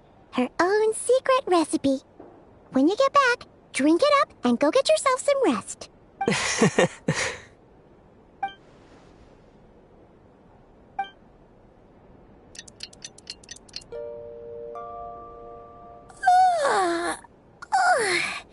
Good morning? If now still counts as morning. When did you get back last night? Did you sleep well? Good to hear. So, where'd you wander off to on your midnight stroll? Anything interesting to see in Nodcry at night? Oh, really? Come on, don't leave Paimon hanging.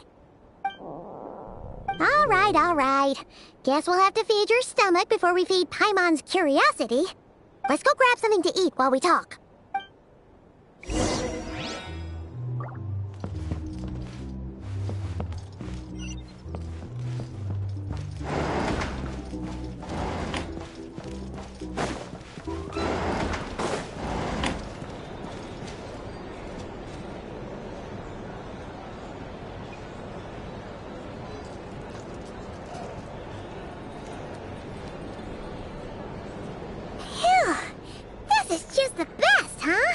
Free food, free lodgings.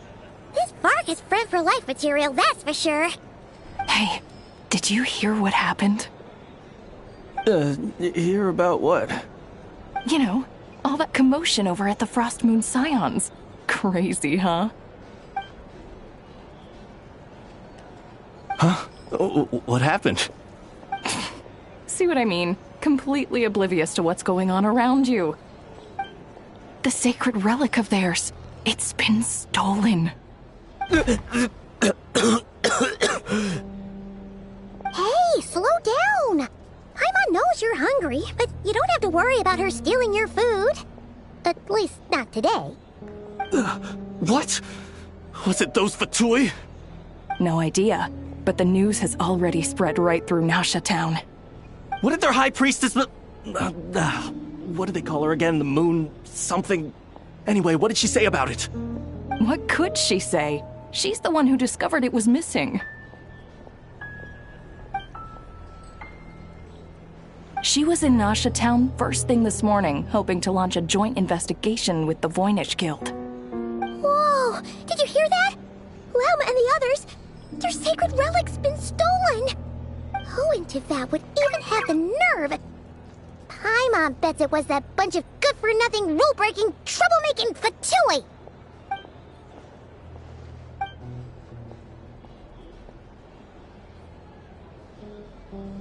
Huh? What's wrong? You feeling okay? A joint investigation? Good luck getting any takers. Unless there's some reward or business opportunity to sweeten the deal. Same thoughts here. So just a few minutes back, she switched gears and headed over to the one place that might actually be able to solve this. The Curatorium of Secrets. Ah! You scared, Paimon! What is it? Huh? Okay, just... Hey! Paimon's not a baby, you know! Quit pulling her arm!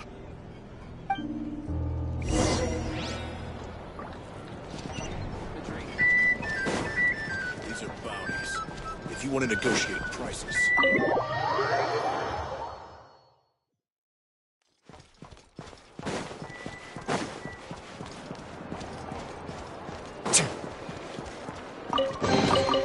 Ah, this wasn't locked. How convenient.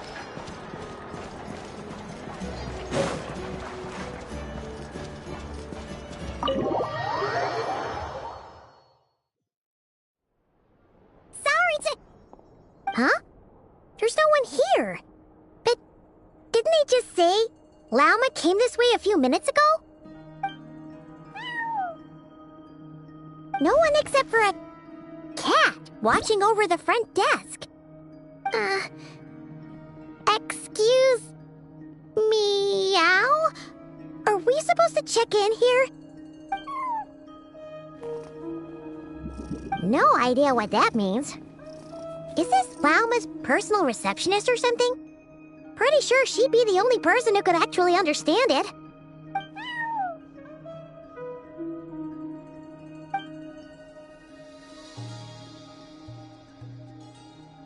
Huh? It's heading into that room! But why not? Like I told you already, that's just... Another client.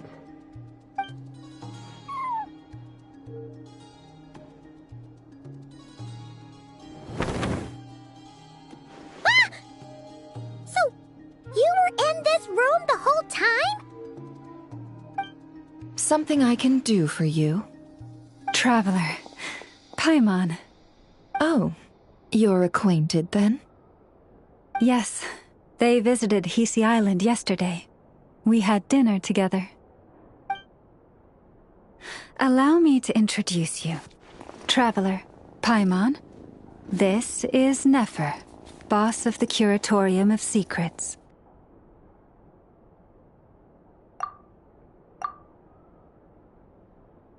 Pleasure to meet you.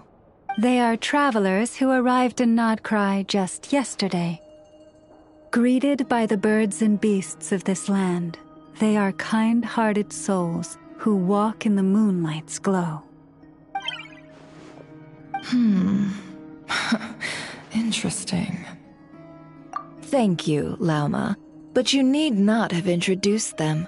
They are great heroes, renowned throughout the nations beyond our borders.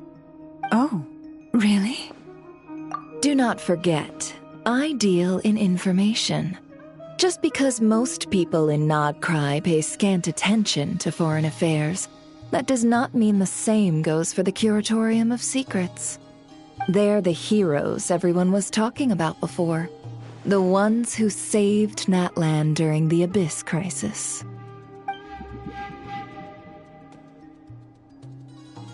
I see. We Frostmoon Scions seldom leave our domain, so I had not heard of your heroic deeds. Please, forgive my ignorance. It's no big deal. We were hoping to keep a low profile anyway. If we had to list all of our titles and good deeds, we'd be talking till sundown, and then some. Huh? What's wrong? Still not feeling great? So, what brings you both to the Curatorium today? Oh, so basically, we were just eating when we overheard people talking about how the Frostmoon Scion's relic had been stolen, and then he dragged Paimon over here. I see. Ah, I see. So you came over here because you were worried about Lauma. A combination truly befitting of great heroes. Strong at arms and pure of heart. In that case, Lauma, I've got a suggestion. Why not ask these battle-hardened heroes to take the commission for you? Honestly, it's a little beyond the means of such a modest establishment as ours. Your modest establishment? Unable to handle a commission? You just don't want to take it, do you? You're right. I do not. What kind of commission is this? Surely it's not to recover your stolen relic? Yes, that is it. Recovering the relic is both my duty as a moon chanter and a step toward fulfilling the promise I made the traveler, to help uncover the truth of the past. But Nefer has already declined our commission multiple times. And yet, just as it always has, the moon will continue to illuminate the sky above the curatorium. Come night or day, may the moon goddess keep you. Enough of that.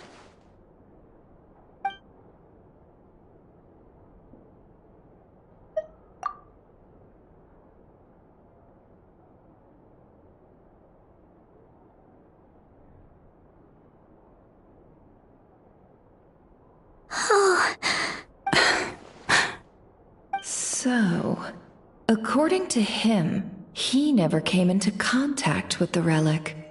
So he suspects his sister may have taken it. I understand. The Frost Moon Scion's secret chamber has remained hidden from the world for generations. But the reason outsiders are forbidden entry is not only to prevent theft. Within the chamber lie ancient trials, challenges designed to test the worthiness of those who enter. To intrude without rightful cause is a most perilous act indeed. So please, don't be too hard on yourself. The fact that you made it through those trials proves your right to stand before the relic. To put it simply, the Moon Marrow itself has deemed you worthy. No. Your honesty tells me everything. You never sought to take the Moon Marrow for yourself. As for what happened at the end, I suspect the chamber's protection mechanism may have been activated.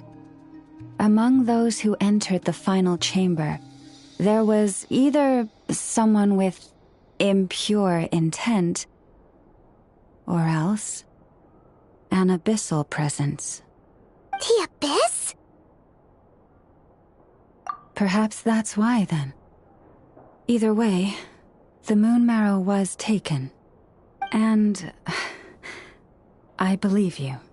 So the problem remains the same. I need to recover our relic. See? Didn't I tell you it would all work out in the end? But before everyone starts celebrating, forgive me for asking just one more thing. Are you absolutely sure your sister took the relic? What do you mean? Weren't they the only ones inside at the time? Who knows? Think about it. After your sister broke the seal with abyssal power, what was to stop someone else from following you in there? In theory, nothing. And as it just so happens, I received a tip-off from one of my sources earlier this morning. Word is, today of all days, the Fatui suddenly called off their search for the relic. What? Huh? Why? Well, either they woke up this morning and suddenly decided they'd lost all interest, or... Exactly. Are you wondering if your sister might be in cahoots with the Fatui? Which is why I asked, are you absolutely sure your sister took the relic? Or to put it another way, do you really know your sister?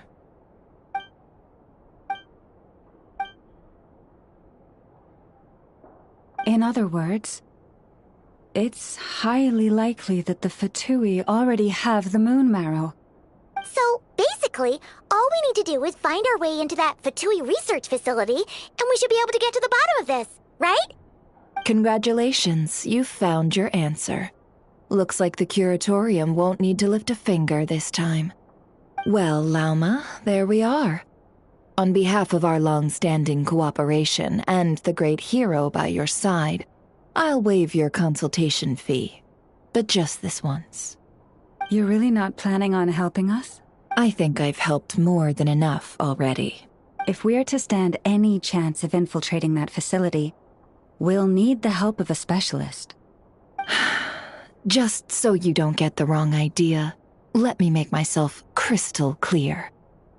The Curatorium of Secrets has always striven to abide by a policy of strict neutrality. We do not take sides with any faction in Nodcry. I cannot help the leader of the Frostmoon Scions sneak into a Fatui facility. That would make me their enemy. When one of their harbingers asked me to help them infiltrate your territory, I gave them the same answer. No. All right, I understand. But I do have one final request. I promise it's my last. It had better be.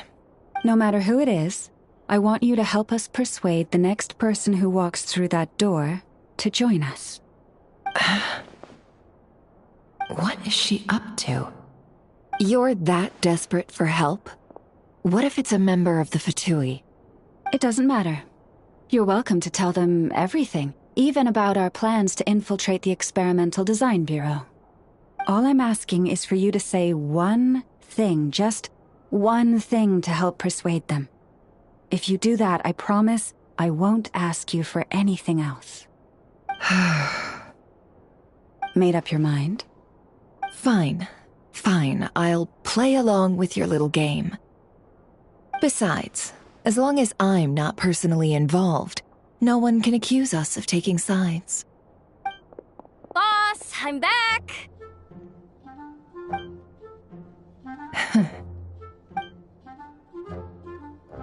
You won't believe the luck I've been having today. Remember you sent me to find that runaway cat, yeah? And you said I'd only be back after dark? Well, guess what? Right after I left the house, this big ibis flew over and the missing cat was right in its claws. And once it got close, it loosened its grip and... Boss, you're meeting clients. I'm so sorry. I'll get out of your way.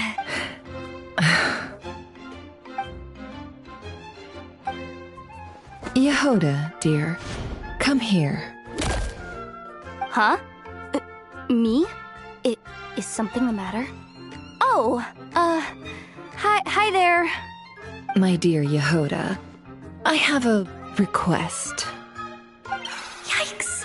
Why does the boss sound so scary? Did I do something wrong? Would you be so kind as to accompany these 3 delightful clients of ours and help them infiltrate the Fatui's Kuvaki Experimental Design Bureau? What is going on here? Boss usually just says things like, hey, go do this, or you, go take care of that. Why is she being so scarily polite? And wait a sec, the Fatui's research facility? That's basically a death sentence. Made your mind up yet, my dear?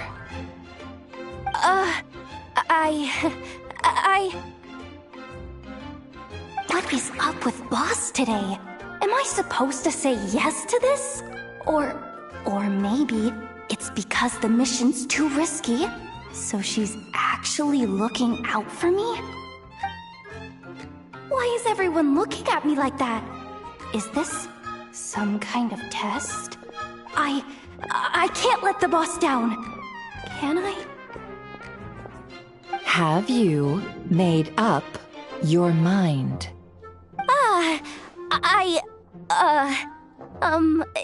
That's... Sure, why not? Really? You really don't mind helping us? Huh? Yes. I mean, no. Of course, I guess I do. Oh, thanks so much! We owe you big time! On behalf of the Frost Moon Scions, too, thank you, Yehoda, for your help. What the? Seriously? What just happened? Why does the boss look so fed up? Oh no. Was I supposed to turn them down? All that mentoring, time spent teaching her how to deal with different factions. In one ear and out the other. Never. You got what you wanted. You promised that was it. I know this goes against your principles. I won't forget the favor. Trying to get me to change my mind now? Of course not. I just wanted to say thank you. So, thank you. Oh. Yehoda, we'll leave the planning to you. Let's discuss the details elsewhere. Huh? Oh, okay. What have I gotten myself into? Oh, by the way, Yehoda, before you go... What is it, boss? You're fired. Huh? Effective immediately. As in, this exact moment. The Curatorium will take you back, of course, but only once you've completed this commission for our 3 clients. What? Is there some issue? Well, here's the upside.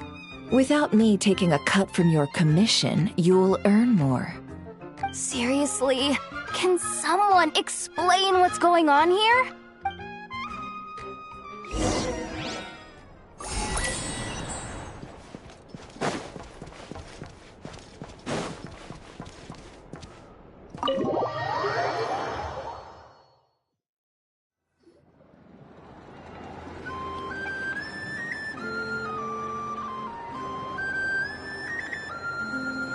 Are we sure Yehoda's alright? She looked totally crushed just now. She'll be fine. She's just in shock. But one thing's for sure. The Curatorium's professional standards are beyond question. The fact that she only requested 1 day to prepare says it all. As an apology, I'll ask my animal friends to help her out more often in the future. Also, thank you for being honest with me. It means a lot. Was it really, though? As far as I see it, trusting your family is never wrong. In this case, let's call it a misjudgment. But the truth is, we all make mistakes every now and then. What matters is how we deal with the consequences. So, in return for your sincerity, there's something I'd like to share with the 2 of you as well. Oh? What is it? Perhaps it is something best said under the moon's gentle light. Would the 2 of you meet me on Hisi Island tonight? Oh, it does sound important. You're right, there's too many people here. Somewhere quieter makes a lot more sense. Thank you both for understanding. Then let us meet beneath the moonlight.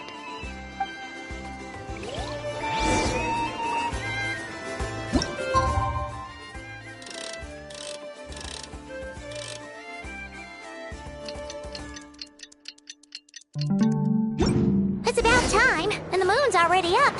Let's head over to the place we agreed to meet Lauma.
For the moment I was born, my people exclaimed, "Behold, eyes like the moonlit tide, antlers like the crescent moon, and blood that glimmers silver as the moon's reflection."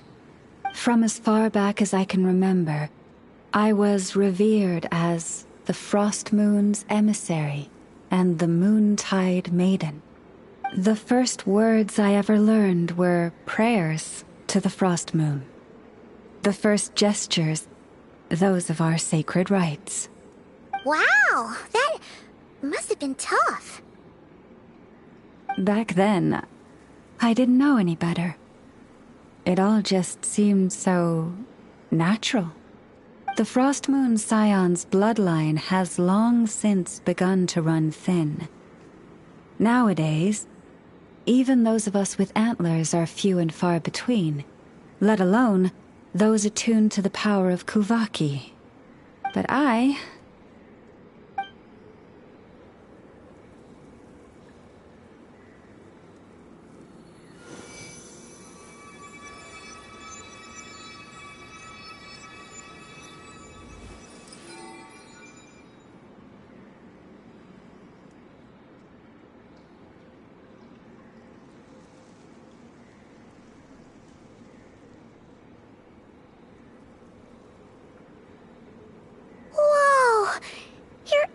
Are so pretty.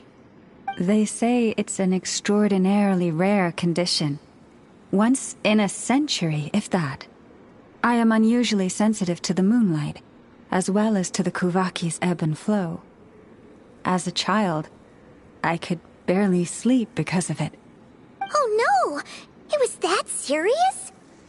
To others, fluctuations in Kuvaki are something you easily get used to. Like a gentle tide lapping away at the shore. But to me, that same tide is a towering tsunami, a surging swell crashing against me. Of course, as the years went by, I learned how to suppress my senses and my power, enough to keep it all from overwhelming me. But because of that, I also had to walk the path of concealment. Concealment?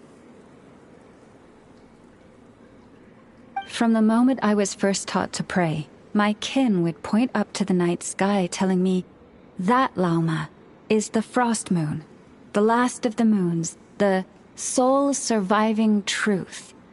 But I would ask them in response, why? Why can't I feel anything from it at all? Later, I came to understand that they simply could not tell where the real tide was coming from. They couldn't sense it. The true moon beyond the sky's veil.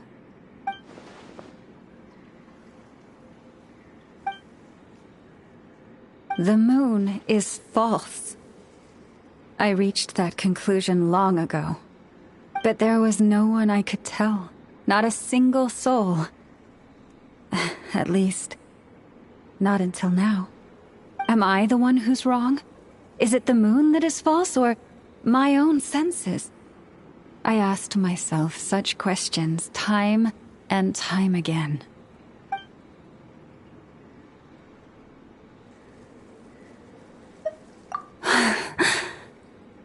Thank you. When you called yourself a descender, I had a feeling you might be able to confirm what I had always suspected. And now that you have, it's exactly as I imagined. I feel relieved. Oh, Paimon kinda gets why you couldn't tell anyone now. It's not easy to change people's minds on something they've believed for hundreds of years. That's what I meant by concealment. I knew too much, so I had no choice but to keep my people in the dark. Every prayer I offer feels like a lie to keep myself going.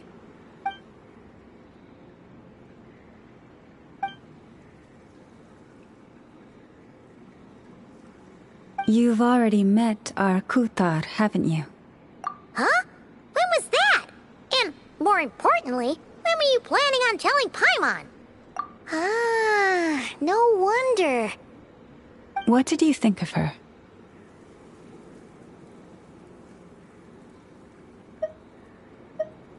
What exactly do you mean by up in the clouds?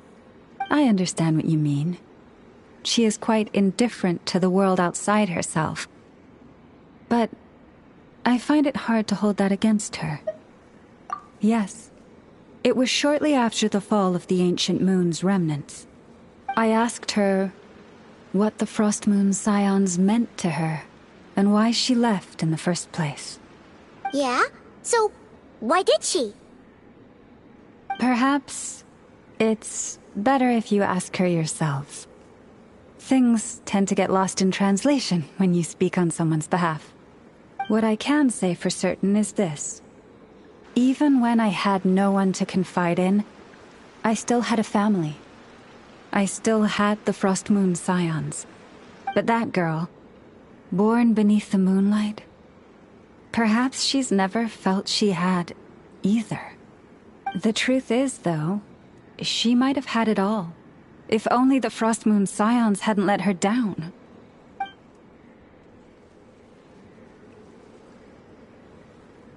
The Frost Moon Scions now walk a path of error. They offer their prayers to a false moon, and to a goddess who can no longer answer them. I want to change all that. But with the Fatui closing in on us day by day, the Frost Moon Scions must stand united, now more than ever. I just need to wait for the right moment. Lady Lauma! Lady Lauma! Cappy? Has Cardena's condition deteriorated again? Traveler, Paimon, we'll have to continue this conversation later. We'll come too!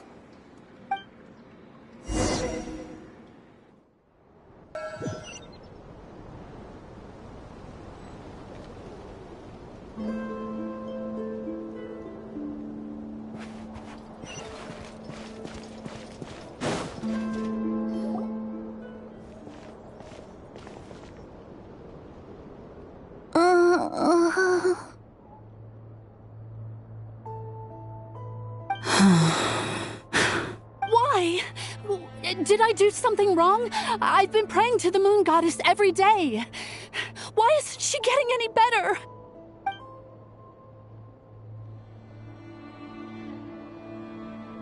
Cappy, I need you to wait outside. I'm about to start her treatment.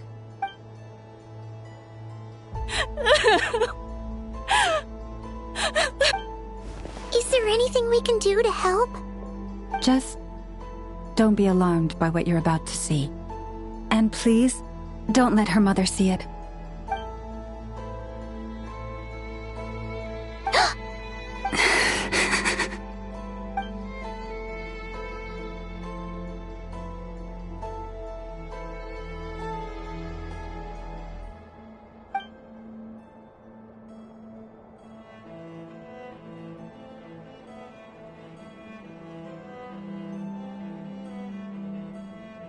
Shh.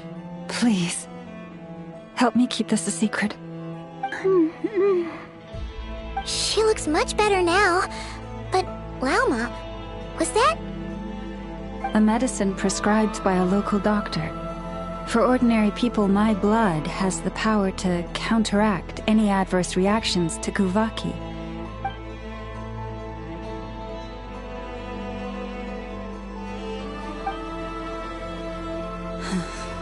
So, now you know another of my little secrets. I had hoped to guide the Scions out of error before Karena's illness reached this stage, but clearly, I was too late.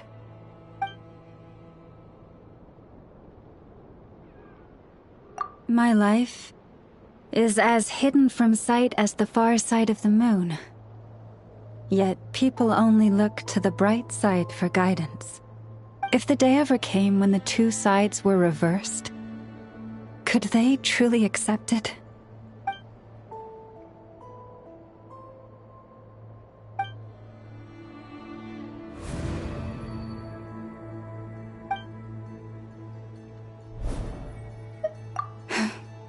Hearing you say that puts my heart at ease. Mm-hmm. And if there's anything we can do to help the Frost Moon Scions, just let us know. Our priority, right now, is reclaiming our relic from the Fatui. But I now understand that the day I will tell everyone the truth is no longer far off.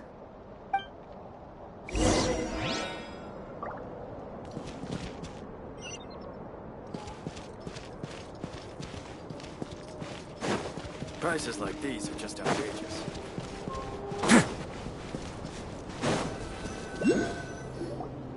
Wow! Paimon would never have guessed Lauma had all that bottled up inside. Hey! Watch your step! Ah! What's wrong? Oh, you scared Paimon. You scared me there too. Almost stepped right into one of my traps. A trap? Why would you leave a trap somewhere like this? Well, it's not like this is a main path. And besides, we Frost Moon Scions would recognize it instantly. Alright. You don't seem like you're with the Fatui, so I guess there's no harm telling you. Lauma asked me to set up these traps to keep the Fatui at bay. Oh! Come to think of it, their 3-day ultimatum is almost up now. Yes. Hopefully they'll back off when they realize we won't go down without a fight.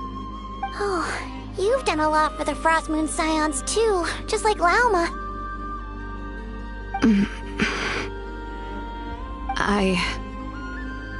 Philomena? It's nothing. I was just wondering if any of this is really worth it. What do you mean? Our people. So many are stubborn, stuck in their ways, clinging to a truth they refuse to even question.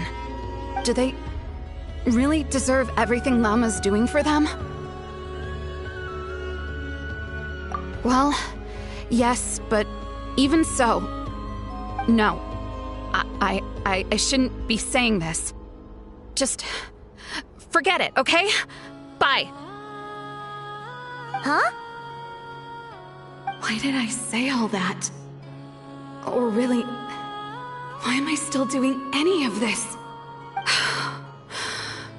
Either way, this will be my final night with the Frost Moon Scions.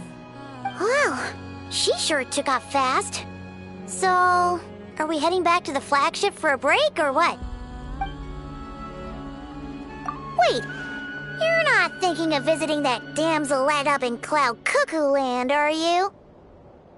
Huh, given who she is, pushing her won't get us anywhere. Hey, why don't we... Let's bring her something tasty! If she doesn't want to talk, we'll have to win her over with food. Hey, no harm in trying. At the very least, it shows we're trying to be friendly. Let's see. How about Ineffa's 9.12 out of 10 berries and fried meat, the Frost Moon Scion's boon of the day, and one of your signature dishes? Your choice. Should be a good mix of meat and veggies. There's bound to be something she likes.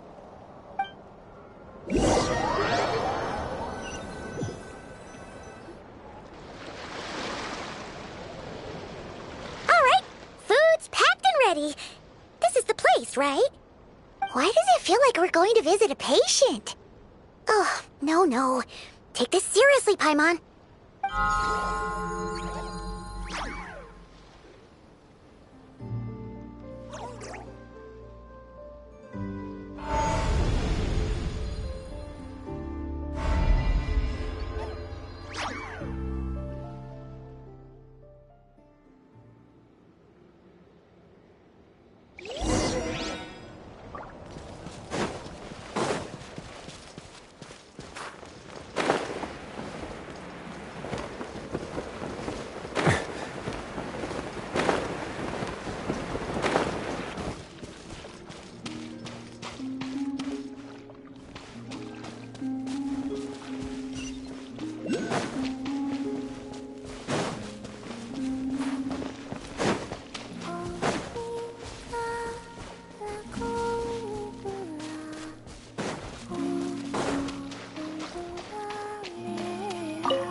Remind me, who are you again?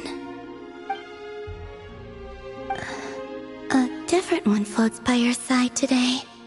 A different one? What's that even supposed to mean? Ugh, there goes Paimon's perfect conversation starter. Hi there! Paimon is Paimon, and this is the Traveler.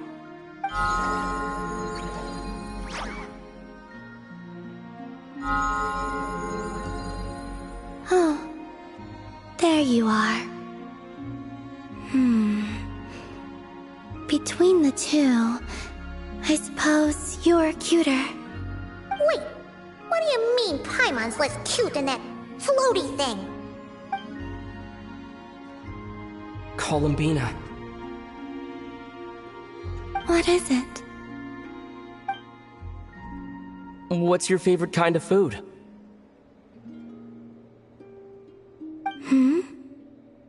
Is this a treat? Or an offering? Let's go with treat. Anyway, this is all the Traveler's cooking, so please, help yourself.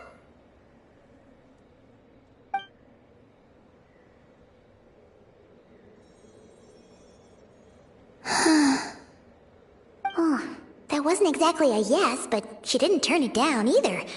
What could she be thinking?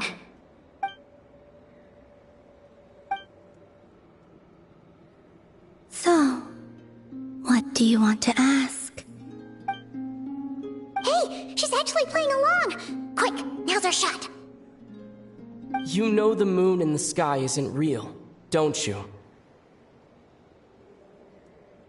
I know there is only one moon in the sky. It is simply that some can see it, and some cannot. What does it mean to you?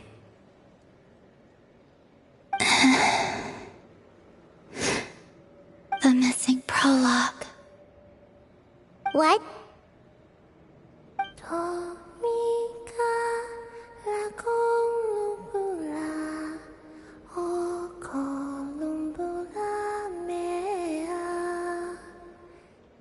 Huh? What does that mean? Isn't she going to explain herself? Can you tell me more about that melody? You were humming it last time, too. It must be important to you.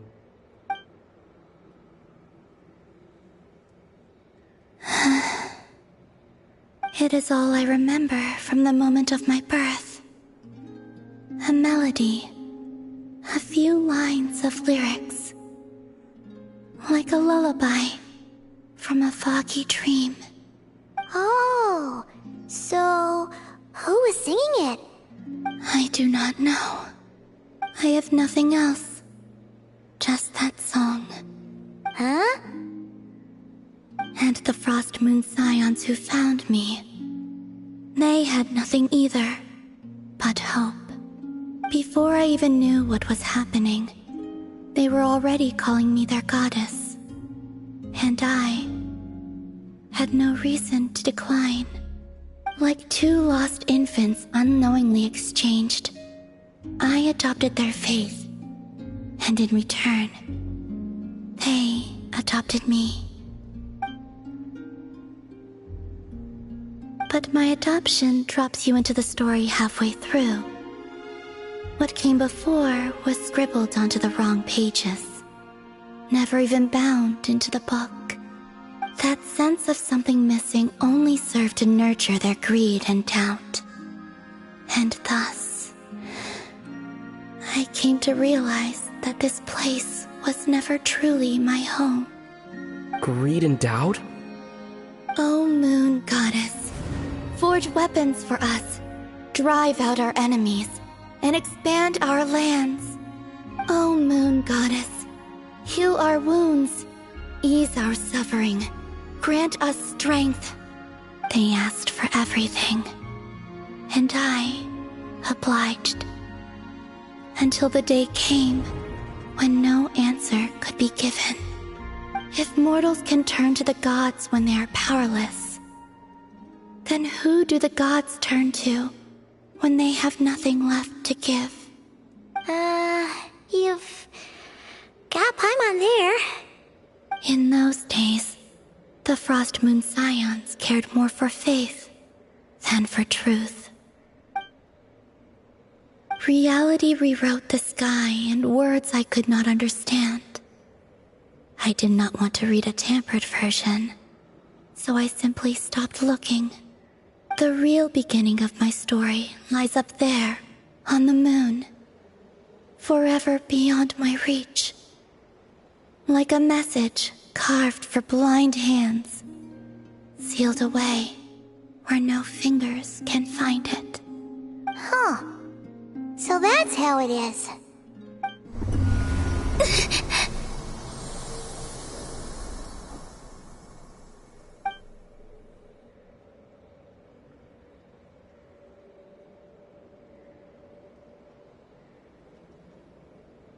What's wrong?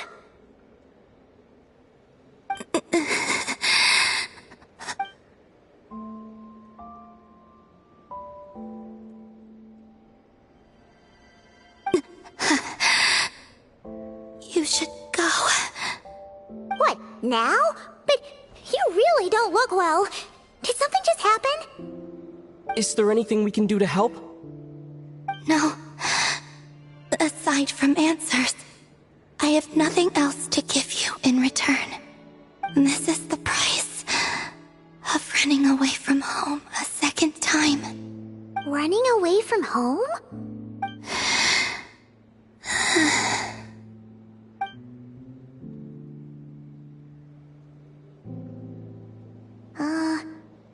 Is she heading towards the food? Did all of Paimon's questions make her hungry? Do you still have many questions? I know I should offer more in return for your kindness, but I'm feeling a little worn out. Oh, we're so sorry about that. The Tsaritsa was right. Freedom always comes with a price. She said I could treat the Fatui as a second family, a second home. But in the end, they were no different. All they wanted in truth was my power as the moon goddess. I'd rather not dwell on such unhappy memories.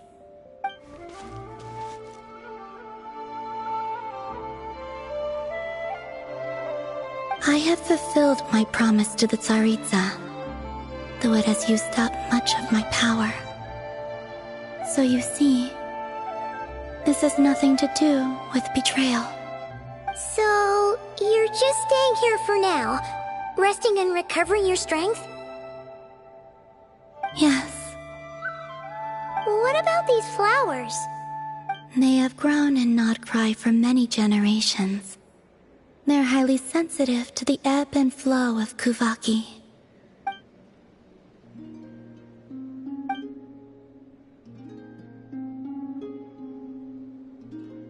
At times, I thought about using that relic the Frost Moon Scions had hidden away. I could sense the power within it. But going out is such a hassle. People might see me, and I promised Lauma I wouldn't show myself to anyone. Besides, I know it's gone now anyway. Really? Lauma asked you to stay in hiding?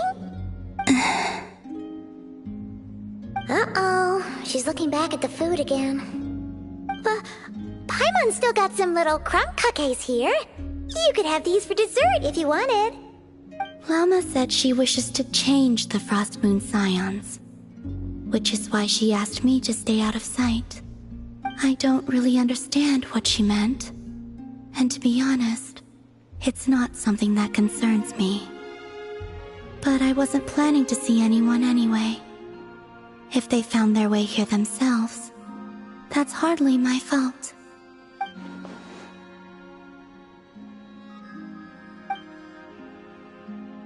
Lauma, the Maiden of the Grove.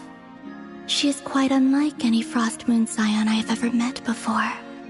After hearing my story, She actually apologized for how the Frost Moon Scions treated me back then.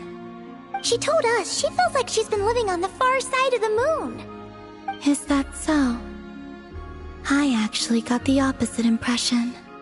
She's been keeping her true power hidden away, afraid that people might be dazzled by its brilliance, and that they'd no longer be willing to look her way.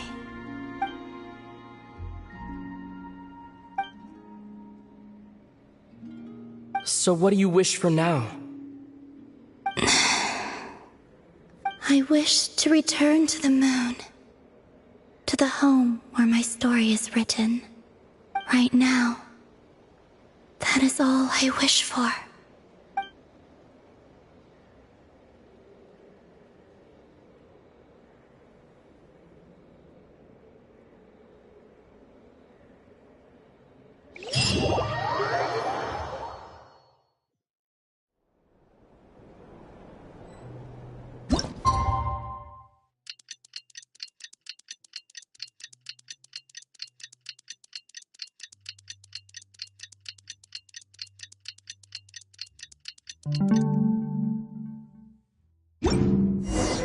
Tonight's the night we infiltrate the Fatoi's Experimental Design Bureau. Come on, we better go meet up with the others.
Defensive mode engaged. On the way now.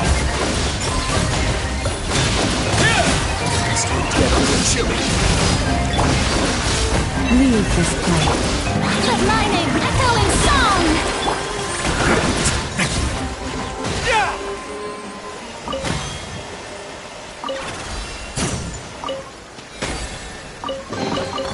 Huh, this wasn't locked. How convenient.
I wasn't done.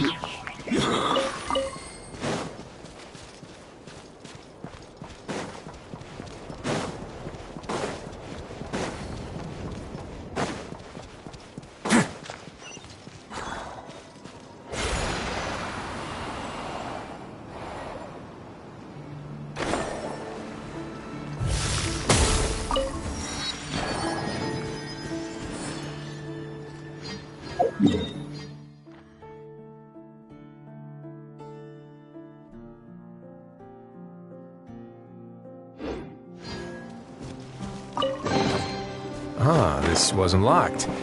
How convenient.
Ah, it's raining? Ah, that's all right. The real problem would be if we could feel water dripping on our heads in the fortress of Meripede.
Huh?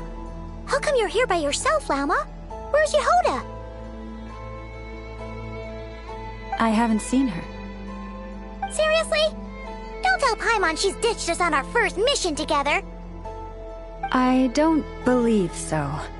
Nefer and I have our differences, but that shouldn't interfere with our shared objective. Recovering the relic is my duty. But as far as she's concerned, there's plenty to gain here too. In Nodcry, it's common knowledge that the Curatorium has a nose for profit and opportunity. The same way aphids flit from flower to flower in a never-ending quest to make honey. Huh. Sounds like you know her pretty well.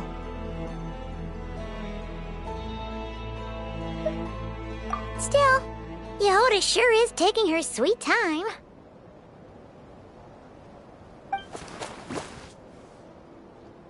Hmm?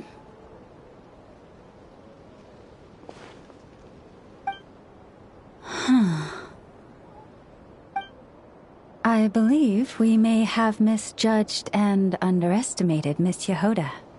Huh? What do you mean? As a former employee of the Curatorium, I'm confident that she possesses both professionalism and integrity in ample measure. Huh? Huh? What was that noise? The sound of a wavering conscience, perhaps? Ah! Whoa! Something just fell down. Hello, everybody! What kind of an entrance is that? Wait a second. Have you been hiding nearby this whole time? Yeah. I was just, scouting things out from up high. Darn it. How did Jane Doe even notice me up there? I can't believe I'd only realized I'd run out of smoke bombs this morning. What if something goes wrong inside? How am I supposed to make a quick getaway now? Thought I could just hang back and wait for the clients to get cold feet. But nope. Turns out they're all completely fearless. Don't they know how scary the Fatui are? Really sorry, everyone. Truth is, just as I was heading out this morning, I discovered I'd run out of a super important, completely essential, absolutely indispensable piece of equipment. So, what are we gonna do? Well, as I see it, there are two options. Plan A is we take a detour to Nasha Town to restock, though who knows if any shops will still be open this late. Plan B is we call it quits right here, disband the team, and I'll go home. My place is only like a 10-minute walk from here, so... Personally, I vote Plan B. Bada bing, bada boom! Maximum efficiency, minimal effort. Don't try to solve your problems by running away. Not a fan of either? Then I guess our only option is to fall back on Plan J. That's J for Yehoda, by the way. Why didn't you just tell us that was an option in the first place? Come on, that would have totally ruined the surprise. Boss pulls this trick all the time, and it's always the clueless ones who end up praising her to the skies. Feels like you just threw shade at a whole lot of people. I have faith in your professionalism, Yehoda. You don't need those flashy tricks. Your abilities alone are more than enough to earn our respect. Huh. This Jane Doe sure has an eye for talent. Speaking of which, maybe it's time I started calling her something nicer? You really mean that, Jane? I mean, Laumado? I do. I'll tell you what, it's not every day you get to work alongside such considerate clients. I have a feeling we're gonna make a great team.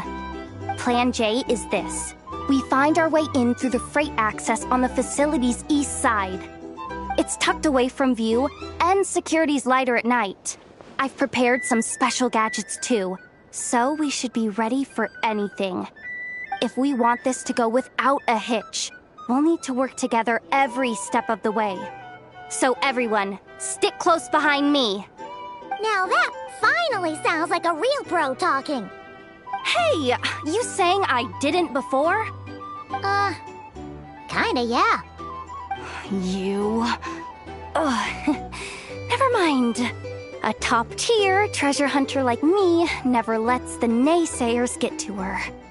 Alright, let's go over what we agreed on yesterday. The goal of infiltrating the Kuvaki Experimental Design Bureau is to locate and, if possible, recover the relic that the Fatui stole. We also need to figure out why they built the facility in the first place. I'm worried that they've set their sights on the ancient moon's remnants on Hisi Island too. Well, now that we've got a plan, time to get this show on the road.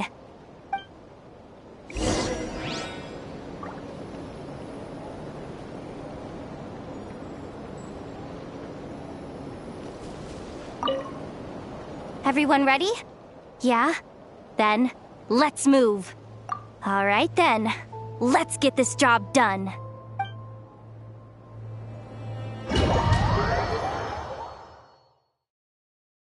Go, go, go! But make sure you stick to the side.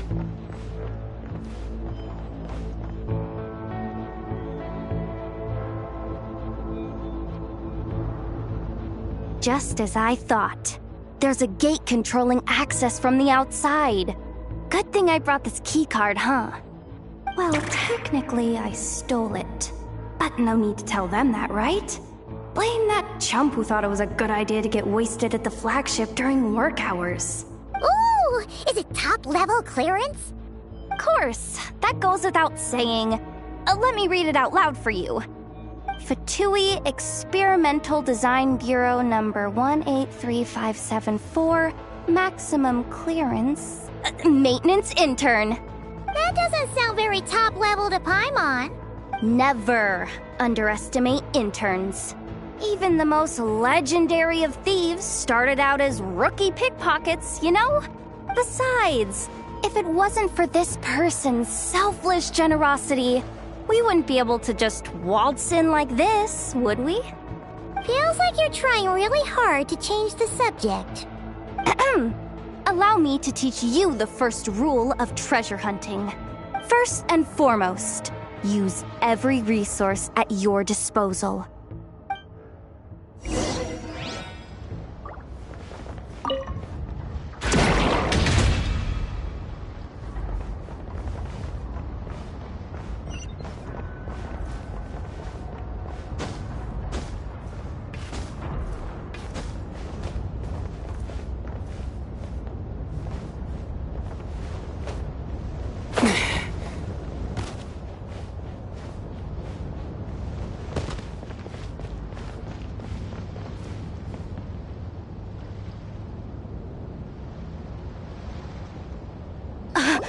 I get it now.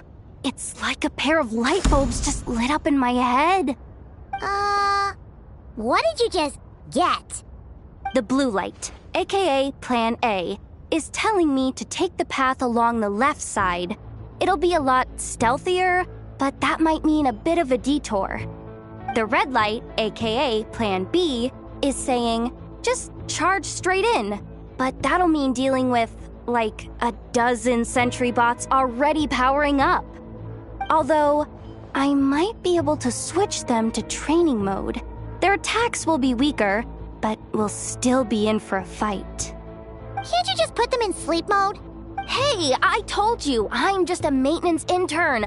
Give the new recruits some time and space to blossom, will ya? We're still pretty close to the entrance. Surely they'll call the whole thing off once they see what these bots can do. Anyway, I say we go with Plan B. Either way, I won't be doing any of the fighting, so the shorter route sounds good to me. If we can avoid fighting at this stage, we should. Plan J is to call it a night so we can all make it back to bed before sunrise. After all, the deeper we go, the more dangerous this is gonna get. So we might as well give up while we still can. Okay, here are the bosses. Just don't forget, whatever you do, don't let those recon bots spot you. Let's see. No kidding. Anefa told me about something like this before. I can't believe that dumb robot actually helped me out for once. All you gotta do is this, and the recon bots will be reassigned to another position. That way, when it's time to move forward, the path will be clear. Which reminds me, it's about time I taught you the third rule of treasure hunting. Go with the flow. What about the second one? You skipped that one. Huh? Did I? Oh geez, must have gotten them muddled again. I mean, the second rule is exactly the same as the first. Guess that's what you meant by going with the flow, huh?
Has the lockdown been initiated?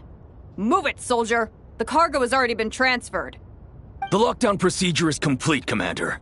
That sector is now fully sealed. The night shift. Just our luck. Don't they usually handle deliveries during the daytime? There's not supposed to be anyone here. We've come this far already, and they're really trying their best. If I suggest backing out again, it's not gonna look good. Come on, brain. Think!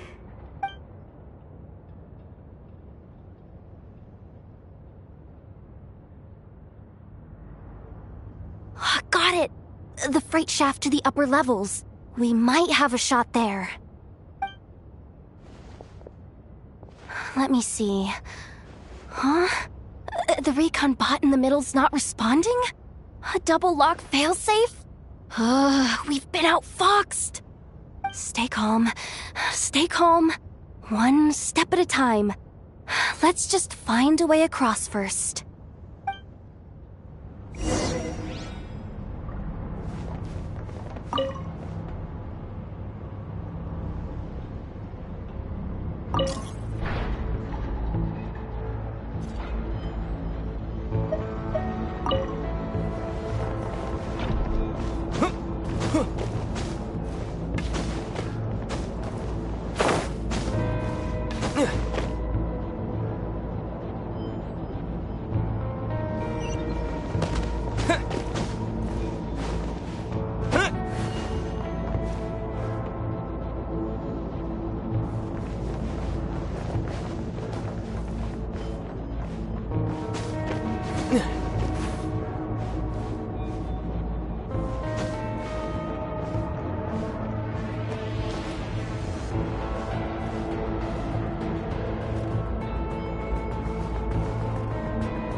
Hey!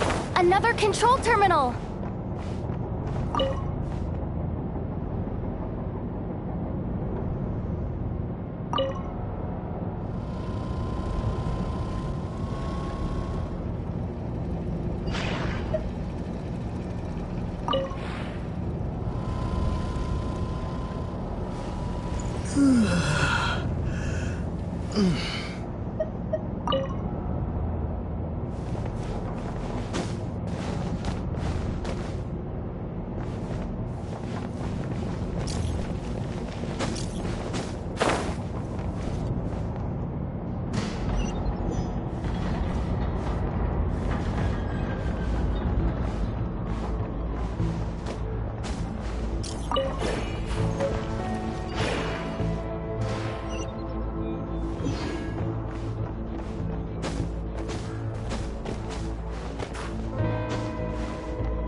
Here too.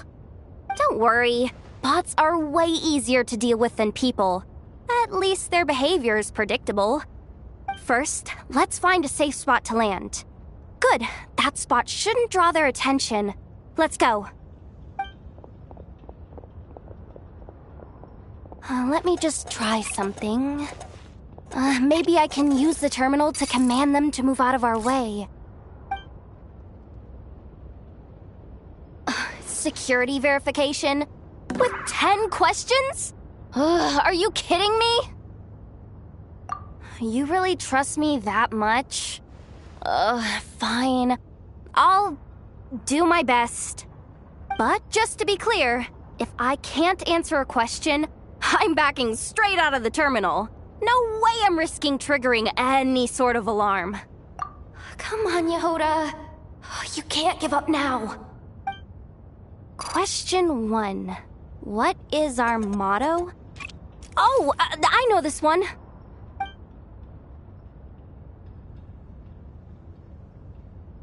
Question 5. The name of the harbinger in charge of this facility. Let's go with, Sandrone. This one should be... the Pale Star Edict. I've heard one of Boss's informants mention that before. Final question. Enter employee ID. And it's timed? Okay. 183574. Confirm. I actually got them all right? What a miracle. Not bad, Yehoda. Not bad at all. Guess you're an official maintenance intern now. Hey, that could be my personal plan B if I can't get my job back. Just kidding. The Fatui are awful. The bots have taken the command. They're moving off. Let's get going while the coast is clear.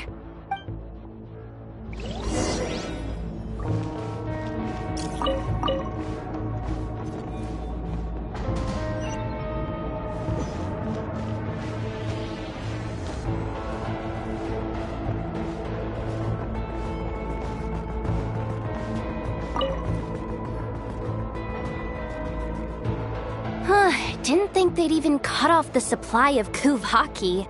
They're being really cautious. If we can somehow divert some emergency power into the system, we might be able to force boot this thing. What do you mean by force boot? How do I explain this?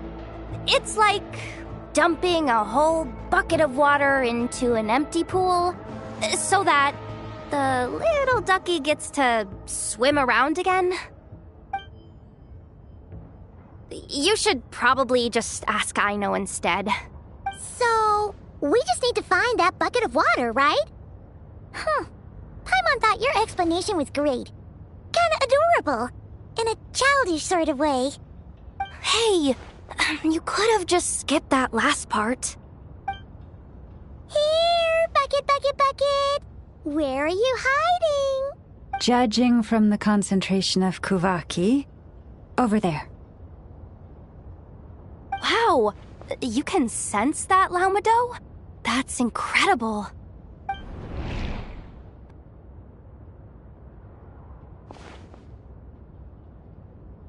Let's move the recon bots above them out of the way first.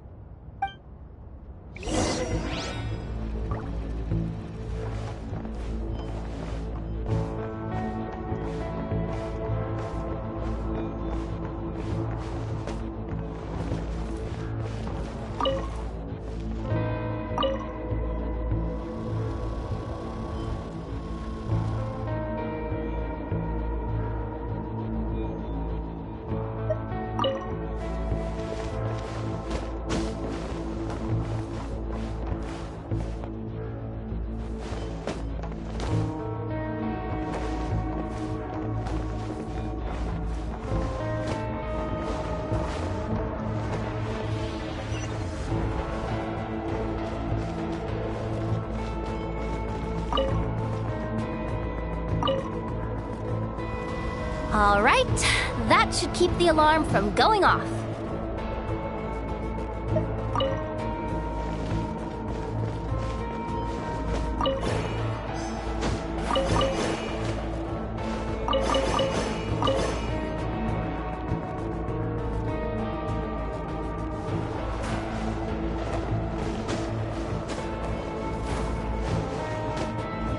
Time to plug in the charging component.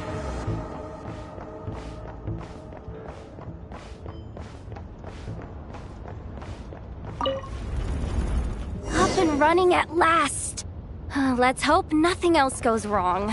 Please, everyone, step inside. Oh, it's so dark in here. Well, it is a cargo crate after all. No point in being picky about lighting at this point. Ah! Something sharp and pointy just poked me in the back! Sorry. That was probably just my antlers.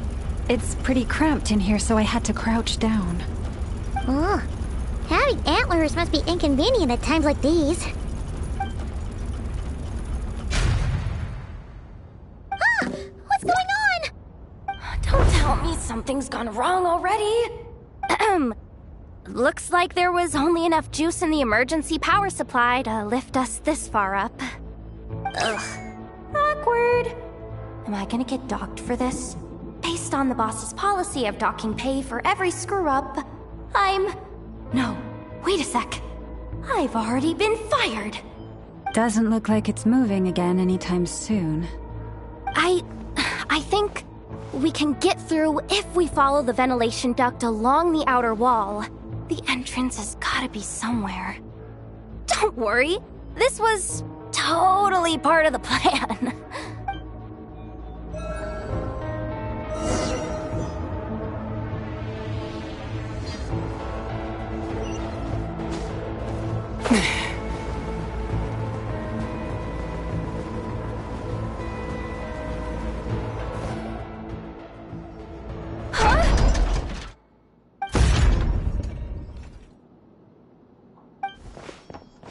Yehoda? How'd you end up outside? Looks like she slipped out at the very last second, just before the gate shut. Impressive reflexes, I must say. Though I'd expect nothing less from a former employee of the Curatorium. I'm so sorry. That was pure survival instinct. I didn't mean to ditch you. Anyway, you guys just stay where you are. I'll figure something out.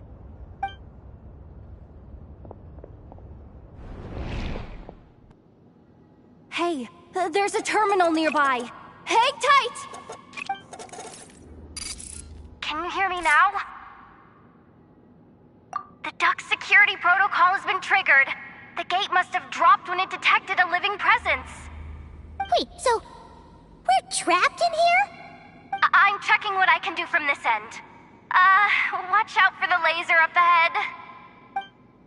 What laser?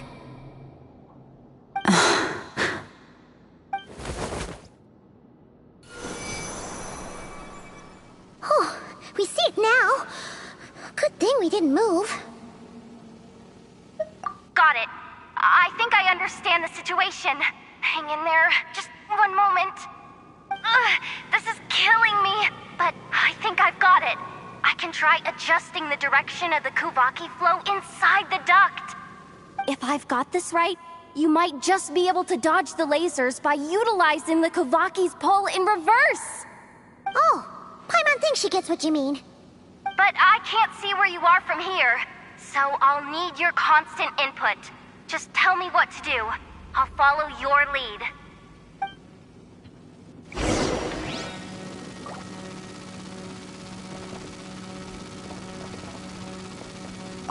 Like this, right? So, wanna grab dinner after our shift? Okay. How about the flagship? Too far. And besides, we're not exactly in with the locals.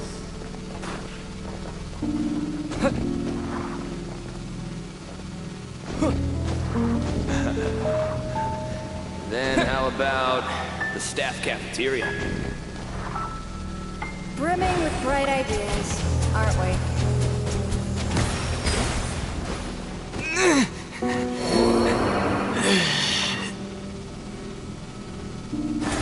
Protect us. The ebb and flow is over.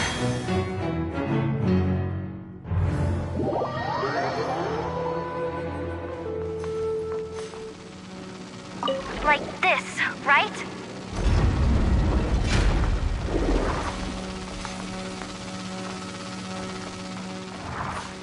Okay.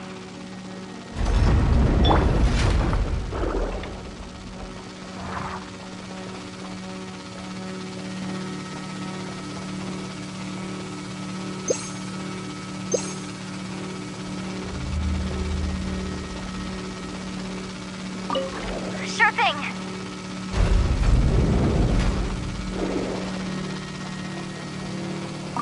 Sure thing.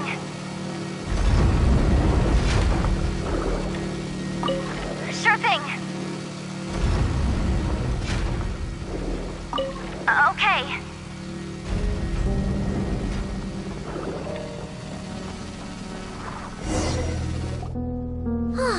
We made it to the other side.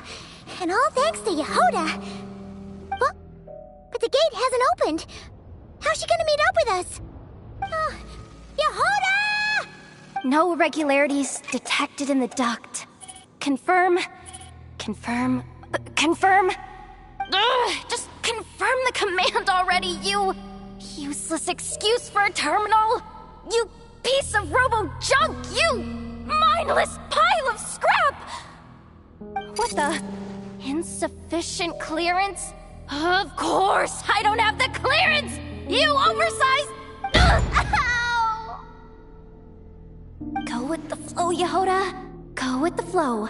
If the others make progress, that's great. But you can't bank on it. You've never been one to depend on others. So it's about time you stepped up to the challenge. Deep breaths. Stay calm. My priority right now is getting my hands on a high-level access card. That way, I can override the security protocol. Senior maintenance staff. Only they can access the core sector. But hey, there's always someone careless enough to hide a spare key under the flower pot by the door. Which means there's a good chance there's a duplicate lying around somewhere in the control room. Even if I can't get into the control room myself, doesn't mean I can't rely on some external help. If I can take control of one of those guard bots, maybe I can use it to search for the access card. This is crazy, Yehoda! You're all alone. You've got nothing. And yet, you're charging ahead like fear's a foreign concept. Maybe that's exactly why. 'Cause I've got nothing left to lose! Confirm! Am I a genius? Whoa, this feed's super clear. This is gonna be a piece of cake. Wait a second. This thing's not a guard bot. It's a janitor bot.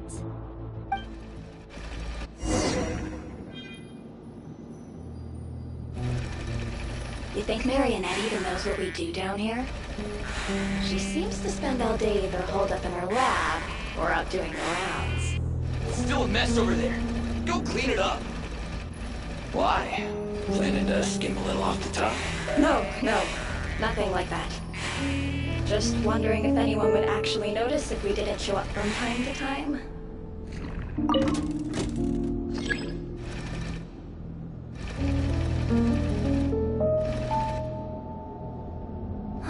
Let me see. There it is! Hey! Why'd you stop? You haven't finished sweeping that corner. But, I can see the card from here. Guess I have no choice but to swallow my pride and stay in character for now. Sweep up the crumbs by my feet. Yeah, good luck with that. What are you gonna do when they ask for a progress report?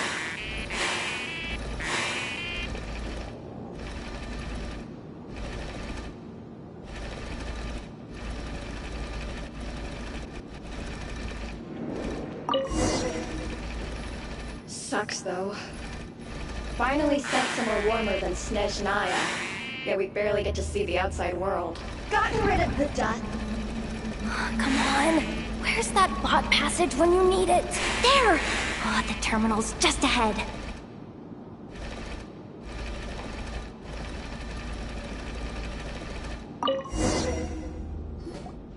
But will Yehoda be okay?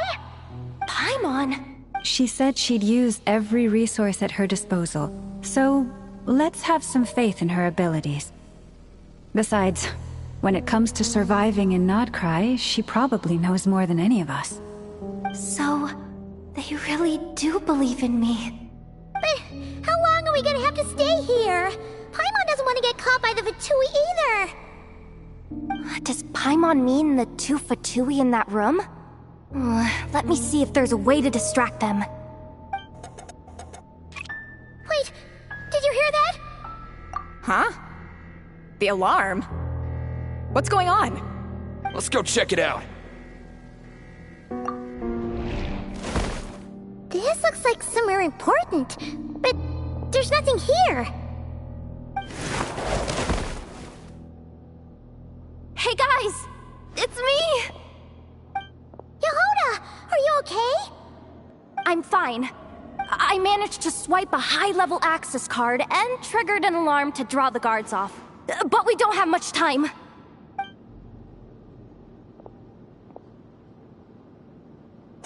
Alright, looks like we can control the elevator.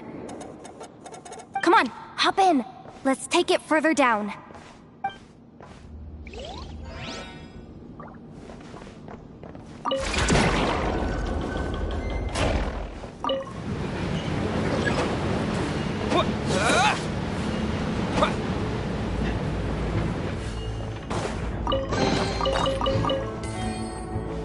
We should be able to use the terminal to move the drawbridge.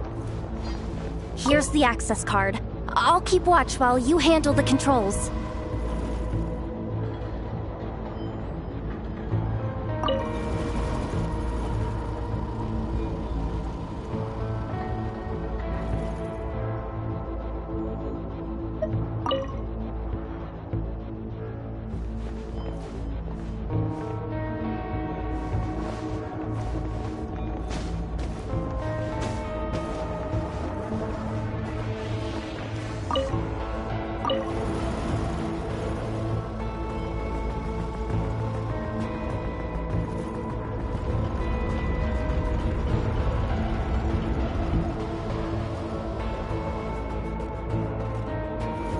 All done.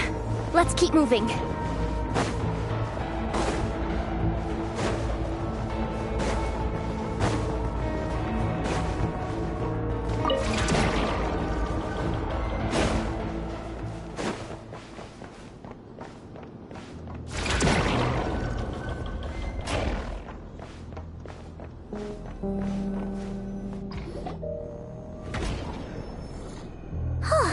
There's no one here! That's good news for us. Let's head inside. Looks like a rest area for the Fatui's Oprishniki. Huh? The terminal's still on?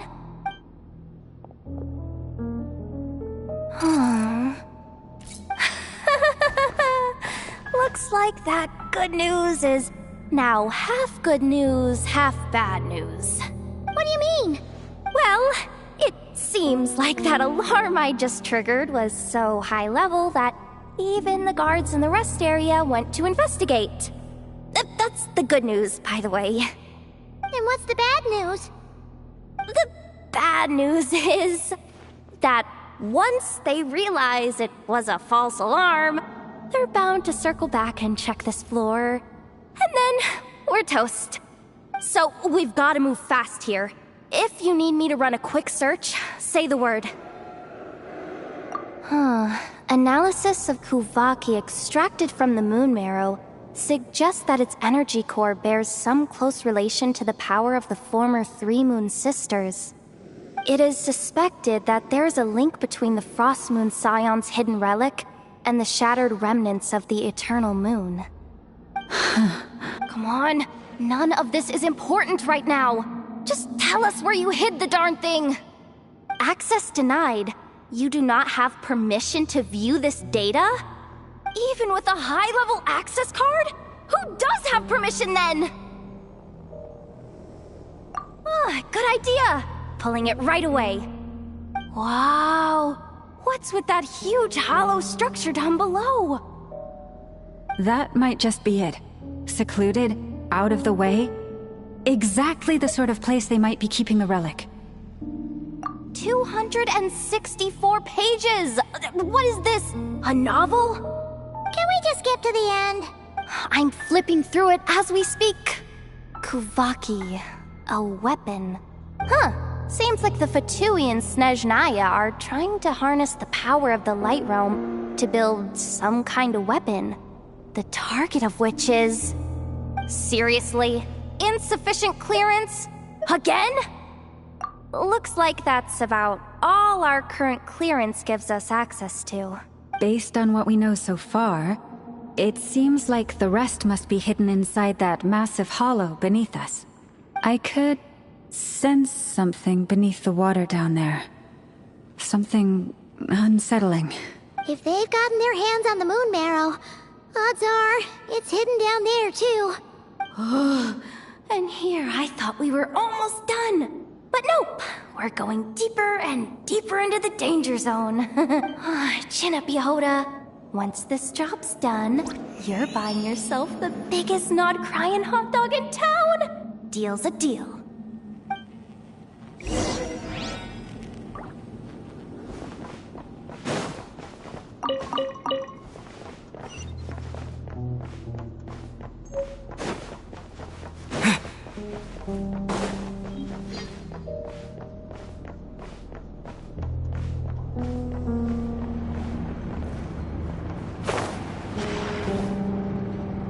Watch out for that defense bot! Ah! It's aiming right at us! You'll have to use Kuvaki to deflect its attacks back the way they came!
down.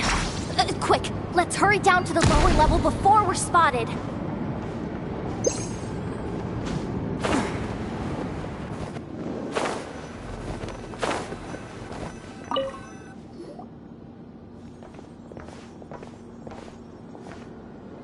That switch looks suspiciously obvious.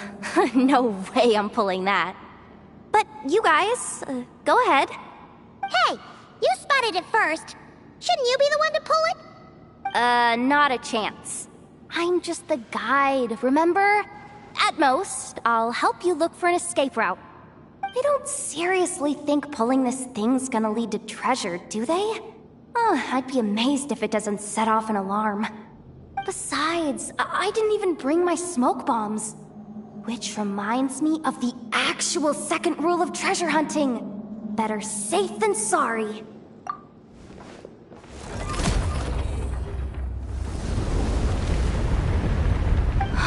The ground, it's shaking.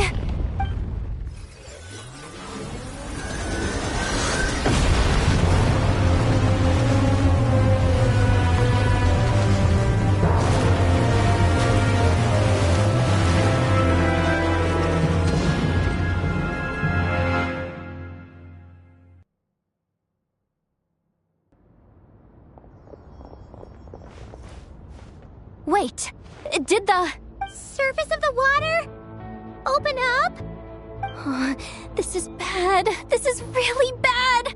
I'm getting put on the Fatui's blacklist for sure. Don't worry, Yehoda. You've helped us so much. If they try anything, we'll protect you. Aww. Come on, I was just kidding. I'm tough, okay? Just haven't had the chance to show off my fighting skills yet. Me, afraid of the Fatui? Ugh, not a chance. I suspect the relic is hidden down below. Yehoda, your commission ends here. I am truly grateful for everything you've done for us. You don't need to put yourself in any further danger. I'm coming with you. This has nothing to do with the commission, or the danger, or whatever. This has already gotten way out of hand, so I'm coming too. End of story. Aw, she's blushing. Hey! Zip it! Why'd you keep staring? You looking for a knuckle sandwich or what? Come on, move it already!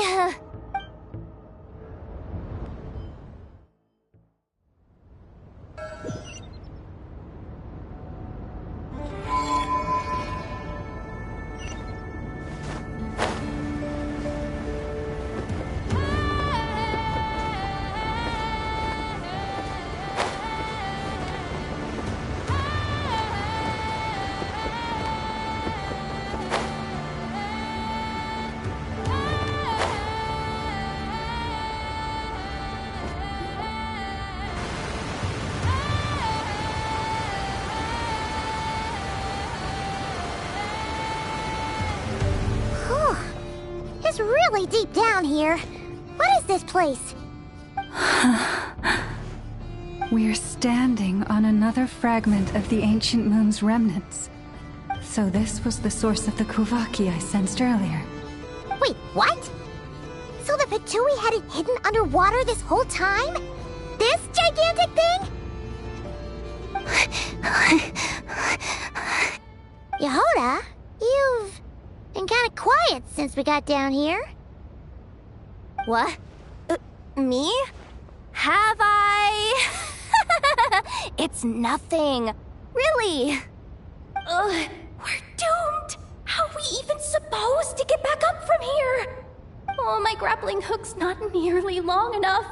And if someone spots us here after all that commotion, we'll be sitting ducks!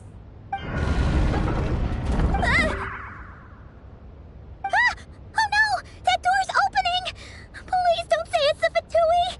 No, please, no! We finally made it here, and we're so close to getting the job done! I didn't risk my neck just to die before I've even had a chance to spend my reward! What happened? Why did the underwater barrier open? How could this be? Huh? Lauma?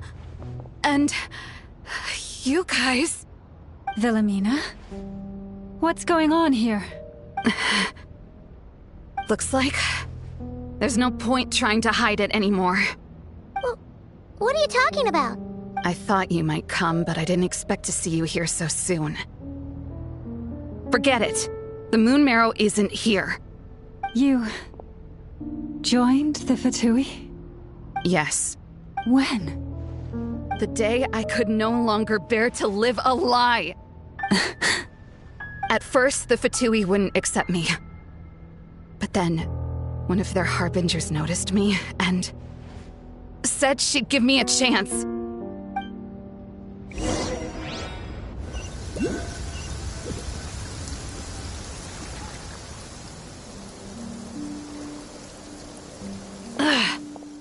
Lost them again. That harbinger told me to follow the blonde traveler who might visit the Frost Moon Scions. Easier said than done, though. The animals are on alert at night. If they see me, Lauma will catch wind of what I'm doing sooner or later. Am I really doing the right thing? No. It's too late to turn back now. The empty prayers, the stubborn displays of faith like Cappy's today. This isn't the life I want. Huh? Is that... the Traveler's back. I won't let him slip away this time. Wait, who's that with him? They look so alike. They seem to be heading towards the statue of Kutar.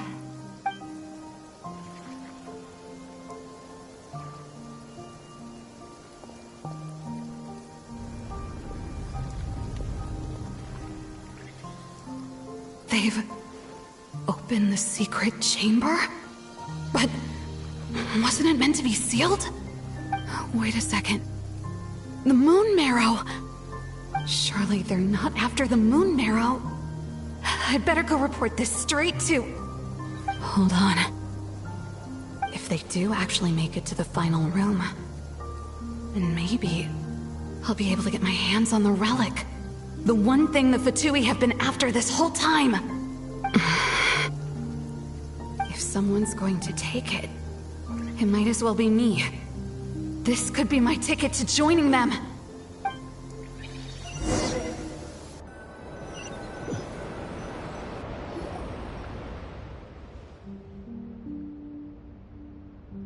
Yes.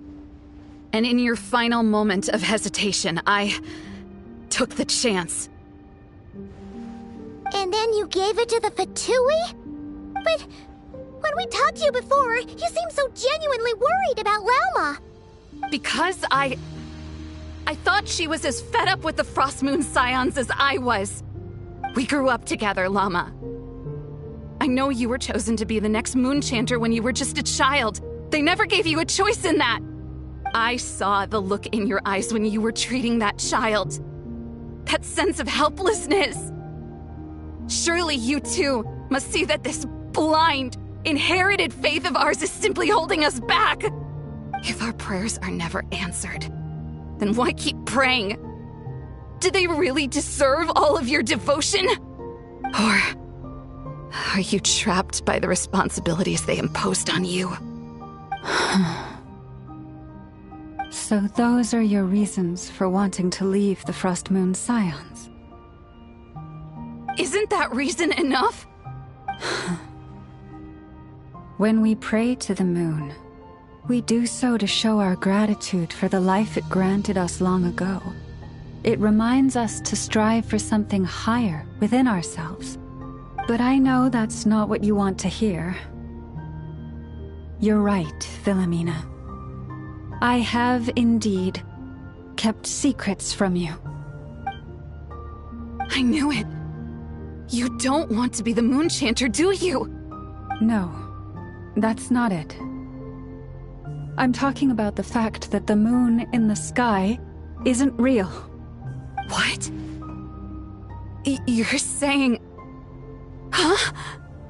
I've completely lost the thread now. Oh, do we really have to do this here? What if a harbinger shows up? Oh, I'm not cut out for fighting big bosses! The pain you sensed in me was the pain of hiding this truth.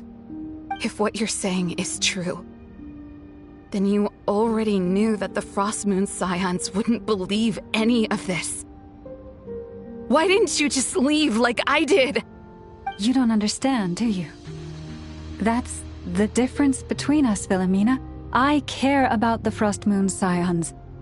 They're family to me. It hurts because I care. And that's why I chose to hide the truth. But now I understand.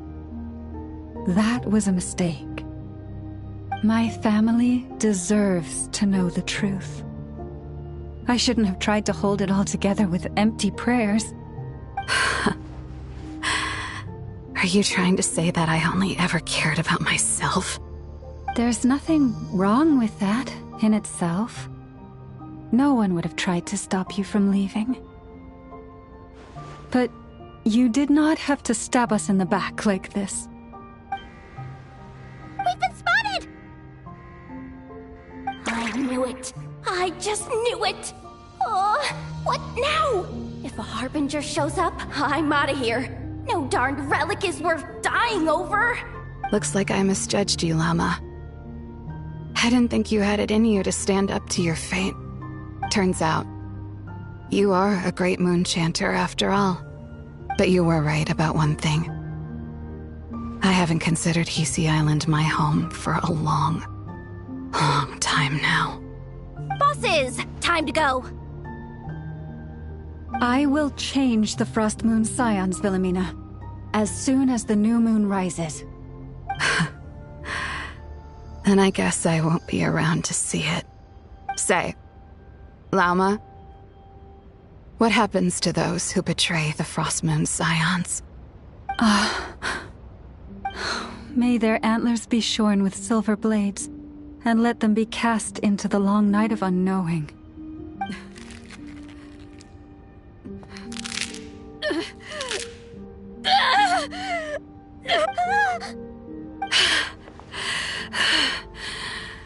I have honored the ways of the Frostmoon Scions one last time. Think of it as a gesture of respect, Llama. There they are! Grandma? Marionette has the moon marrow. She went to Starsand Shoal. Don't flatter yourself now. I'm not trying to atone. I just don't believe you'll actually be able to change them.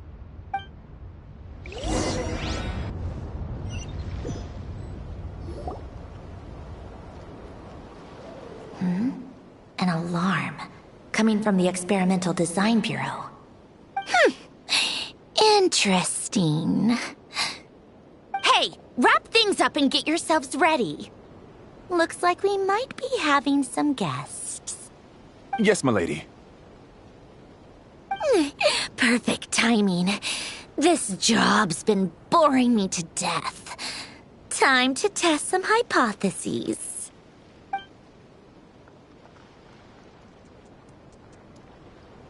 Bosses! I mean, esteemed clients. I mean, generous benefactors. Wait up! Come on! Sure you don't want to consider heading home first and coming back another day? Nasha Town's that way. You are aware that this is the way too. A little ahead of schedule, aren't you? Oh no, it really is a harbinger this time. Marionette. So you are here after all. Hand over that relic right now. It belongs to the Frostmoon Scions. You mean that thing your antlered turncoat brought us? I have never much cared for trophies given up without a fight. But watching you tear each other apart over it? Priceless. I'm not in the mood for warnings today. Ooh, how frightening. Had I a Trimble function, I'd have rattled off at least a dozen screws by now. Or perhaps I've just set my sense of humor parameter too high. Were you trying to be funny just now? You don't honestly believe you're a match for me, do you? Go on then. Let's serve our guests a little appetizer. Hey, didn't you hear me? I said let's serve our guests a little... What's going on? Oh no. Watch out!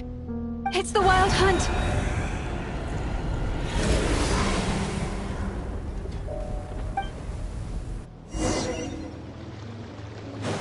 Strike a pose! Cleanup sequence initiated. Preparing for dust-up. You poor lost lambs, with one heart.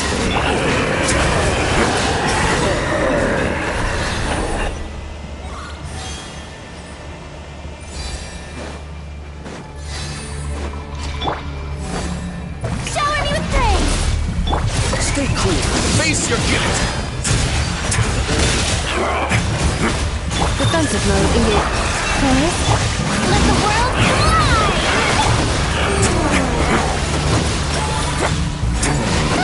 These things just keep coming! Is there anything we can do?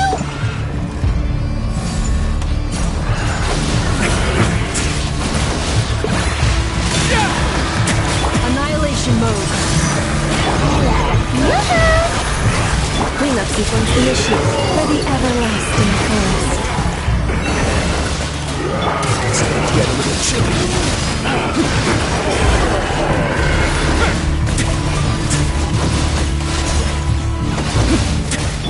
Let my name echo in song! Shower me with praise! Defensive mode engaged. Let's begin. Use that device to seal them away!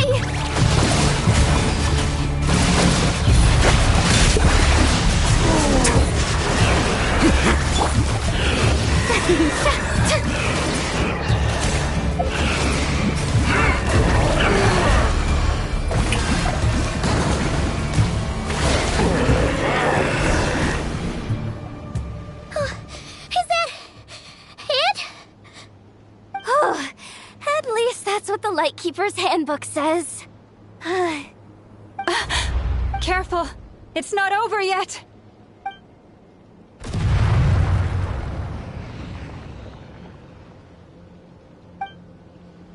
Paimon! Lauma!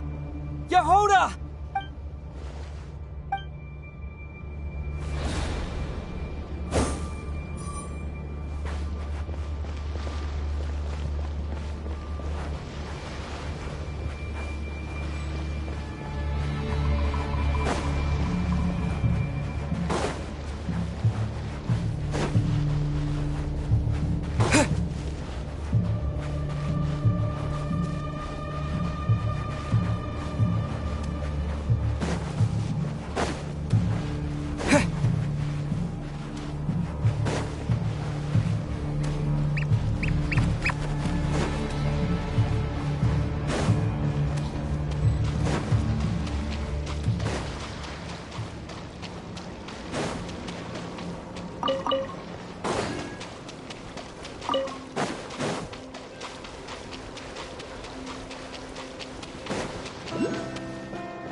Ether! Wait, what was that?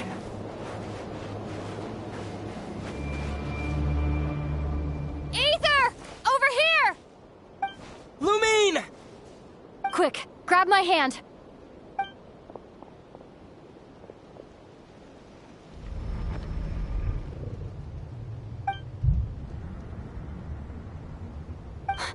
Ether? What's wrong? Why are you here at all, Lumine? What do you mean? If I may be so bold, what does family mean to you? Why were you after the moon marrow that night, Lumine? Among those who entered the final chamber, there was either someone with impure intent, or else an abyssal presence. We can talk about that later. Tell me why, Lumine. You know, this is only the second time we fought together since the day we both woke up in Teyvat. No. Ether? But when I found you, you were still in hibernation. Even the key to the chamber was still secure on your person. We didn't wake up together. What are you talking about? We don't have time for this, Ether! Look at me, Ether. Don't you want to explore this world with me?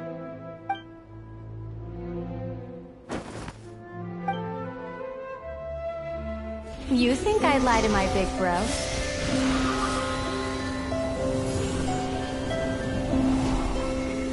What a letdown.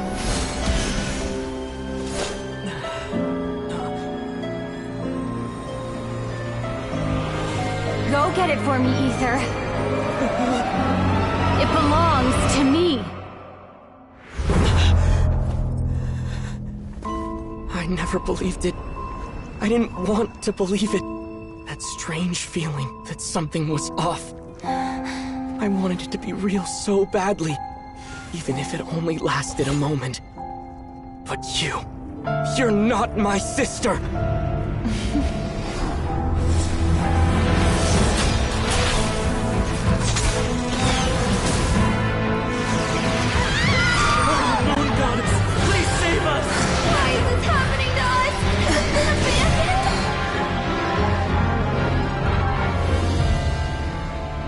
The cold night should be our blessing, yet only confusion and sorrow remain.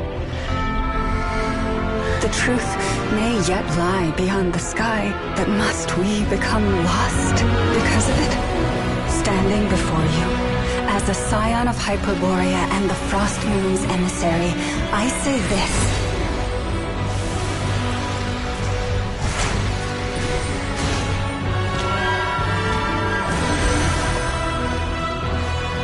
Should the false sky above dim the light of the moon, then from silver blood that flows as rivers, let us weave moonlight anew.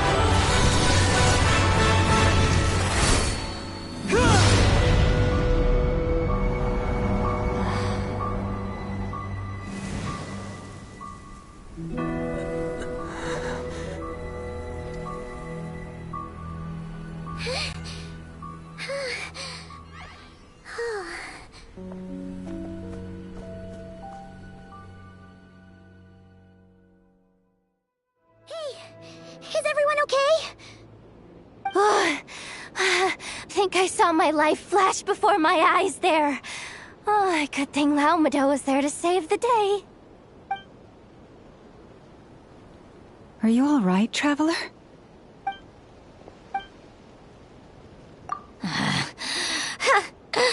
Well, that took you long enough. Seriously, how many of you are there?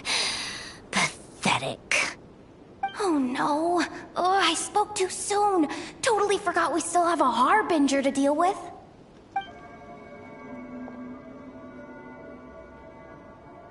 Hey, is that the moon marrow? It was hidden inside that big robot of hers all along. But that robot... That's Polonia to you, not just some robot. Take it, and get lost. Huh? You're just giving it to us? Well, I wasn't the one who put out the order to find this thing in the first place. So if someone wants it, they can help themselves. Maybe even choke on it. See if I care.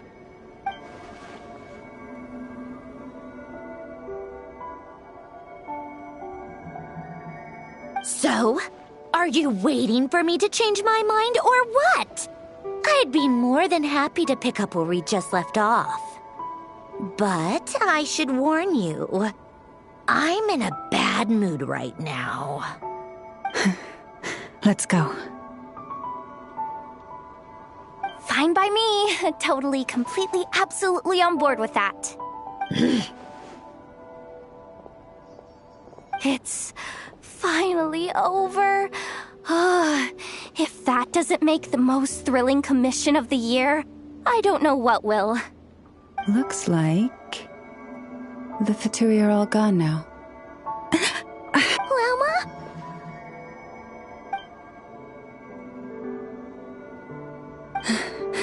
I'm all right. It's just been so long since I truly felt the power of the moon. I thought I sensed the wild hunt nearby. Don't tell me you've already taken care of it. Hey, it's Flynn's! Hey, he's that Ratnik. Unless I am mistaken, you are the Moonchanter of the Frost Moon Scions, are you not? May I ask, what is that in your hand? Please, don't get me wrong. I've been tracking the wild hunt lately, and I've come to suspect that its actions aren't as aimless as they might seem. When I saw what you were holding, I could not help but start connecting the dots.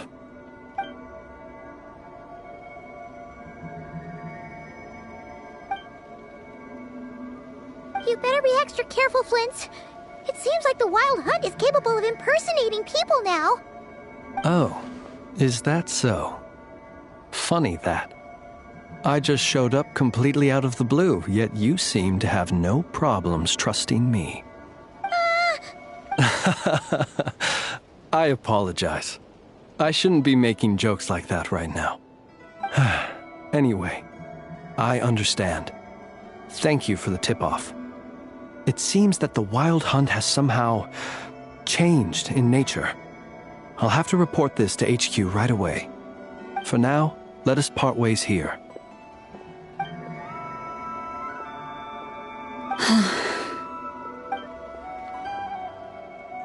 That little joke of his just now sure scared the bejeebies out of Paimon. Are all the Ratniki and Nokrai like that?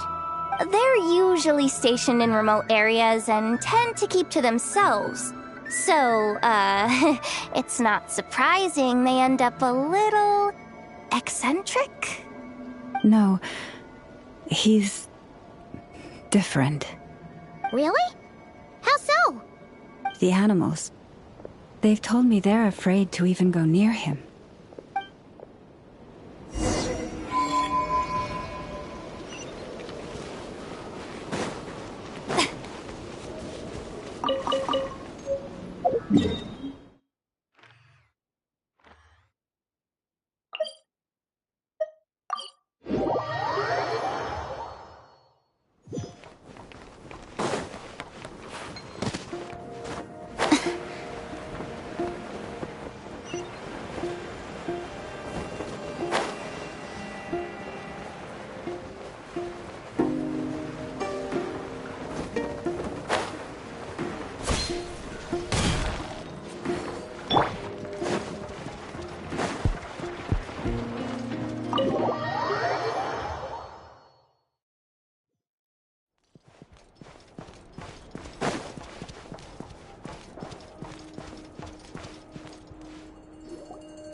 Oh, you're back.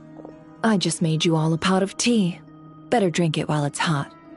Boss Neff, you wouldn't believe how scary our day has been! Seriously, I am never, ever taking random jobs like that ever again! You hear me? Oh, come on now. You even faced the wild hunt and lived to tell the tale. What's left to be afraid of? Wait a sec, how did you? Oh, right. Like you told us before, your business is dealing in information. Huh? Boss Neff? The teacups. Why is there one missing? Did you think I wasn't coming back? My. How could you think that of me? You know the rules. If a member of staff wants tea, they pour it themselves. Your cup's sitting safe and sound right there, in the cupboard. Member of staff? Does that mean you're accepting me back? Wasn't that the deal? Boss Neff! You're the best boss ever! You never change, do you? Everything turned out fine, no? You found exactly what you were looking for. Yet there you are, sulking away as usual. Nefer, that medicine we discussed before, the one for congenital Kuvaki sensitivity, I need you to get it for me. And how do you expect me to find something like that for you in the middle of the night? You'll have to wait till morning, at the very least. I need it right now. All right. I'll see what I can do. But you know urgent means extra charge, right? Thank you. You know what? You do seem a little different. In a good way? Or a bad way? Who can say? I'll take it either way, so long as you don't start making a habit of asking me for ridiculous favors.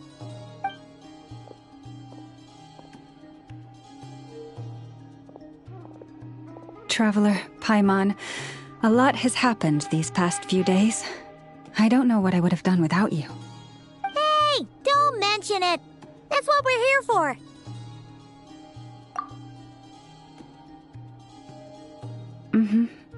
You're right. And tonight, I'm planning on telling them everything. Tonight? Isn't it a bit late already? The moon shines brightly this night. What better time for the Frost Moon Scions to usher in a new dawn for truth? Thank you for your kind words. But before I do, there's one more thing we need to deal with. Oh yeah! Now that we have the moon marrow... You'll have to forgive me. I used too much of my strength in the battle earlier. I fear I won't be able to help you uncover the truth of the past. Not right away, at least. That's fine. We're gonna be in Notcry for a while anyway, so there's no rush, right? Thank you. But there's another problem. How to keep the moon marrow safe now? Huh? Can't we just return it to your secret chamber? The seal has been broken. Even if it were restored, now that the wild hunt has gotten in once, there's no guarantee that it won't happen again. Oh, right. Yeah, that makes sense. Back when the Frost Moon Scion's bloodline still ran strong, in special circumstances, a moon chanter could act as a vessel, safeguarding the relic within their own body. But it is a grueling trial of will and endurance. The moon chanter who did this only lasted 2 days. As for me, I might be able to last 5, at most. Hold on. You'd be using your body as a vessel? Yes. You can think of it like dropping a red-hot ball of iron into a bucket of water. How long the water lasts depends entirely on the bucket's size. Pardon? Hey, that's not a bad idea. You've always held up pretty well against the abyss. Surely the moon mirror can't be any more dangerous than that. It's not at all that I don't trust you, but it's too risky. But we're out of options, aren't we? Might as well give it a shot.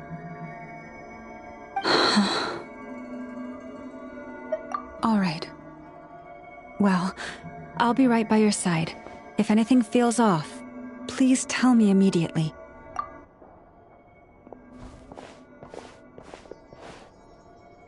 Here, hold it in your hands. Feel its power. Imagine you're a lake, a cluster of stars. Let the moon become a part of you. Whoa! It went into your body! How is that? Are you feeling any discomfort?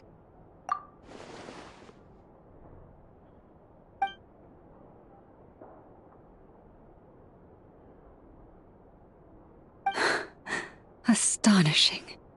Not even the slightest hint of lingering fluctuations. It's as if all that power just sank to the bottom of the ocean. Well, looks like we won't have to worry about the wild hunt catching its scent now. Phew! Paimon knew you have special abilities, but still, you never fail to amaze. Hmm? Did I miss something just now? Yes. And it was nothing short of a miracle. Not something I'd be interested in then. Anyway, here's the medicine you asked for. This is all I've got for today. I'll have someone send the rest over when we have it. Thank you, Nefer. I really appreciate everything you've done for me. Please stop being so nauseatingly friendly. It's creeping me out. So, what exactly did you all go through during that wild hunt attack? I'd prefer to hear it straight from you.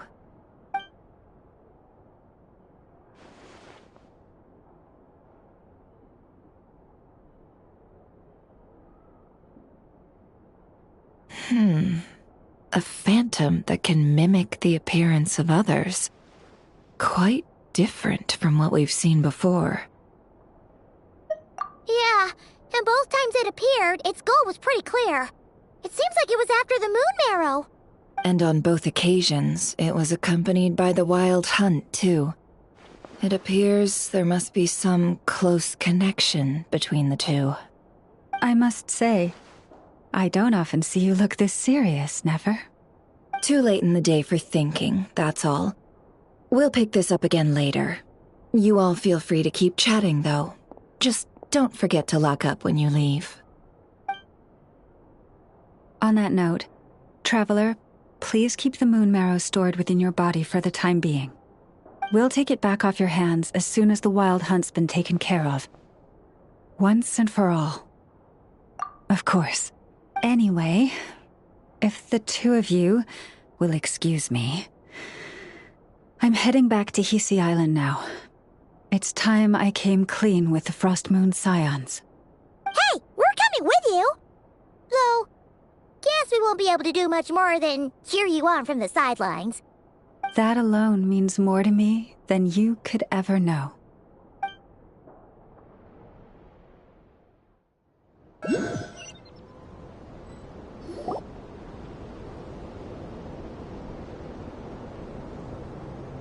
What's going on?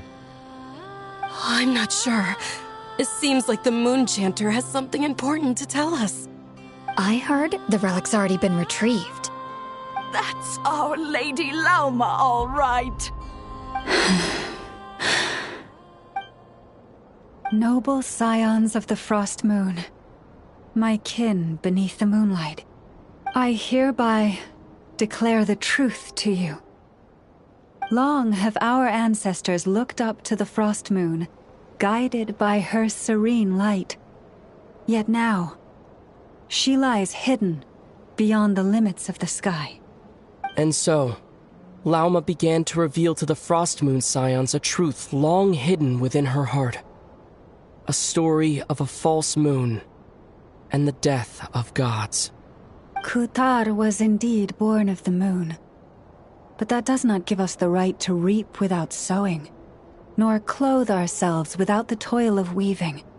As she spoke, some who listened were stunned into disbelief, while others seemed to awaken as if from a dream. From this day forth, the road shall be paved with truth, and we shall pave it ourselves.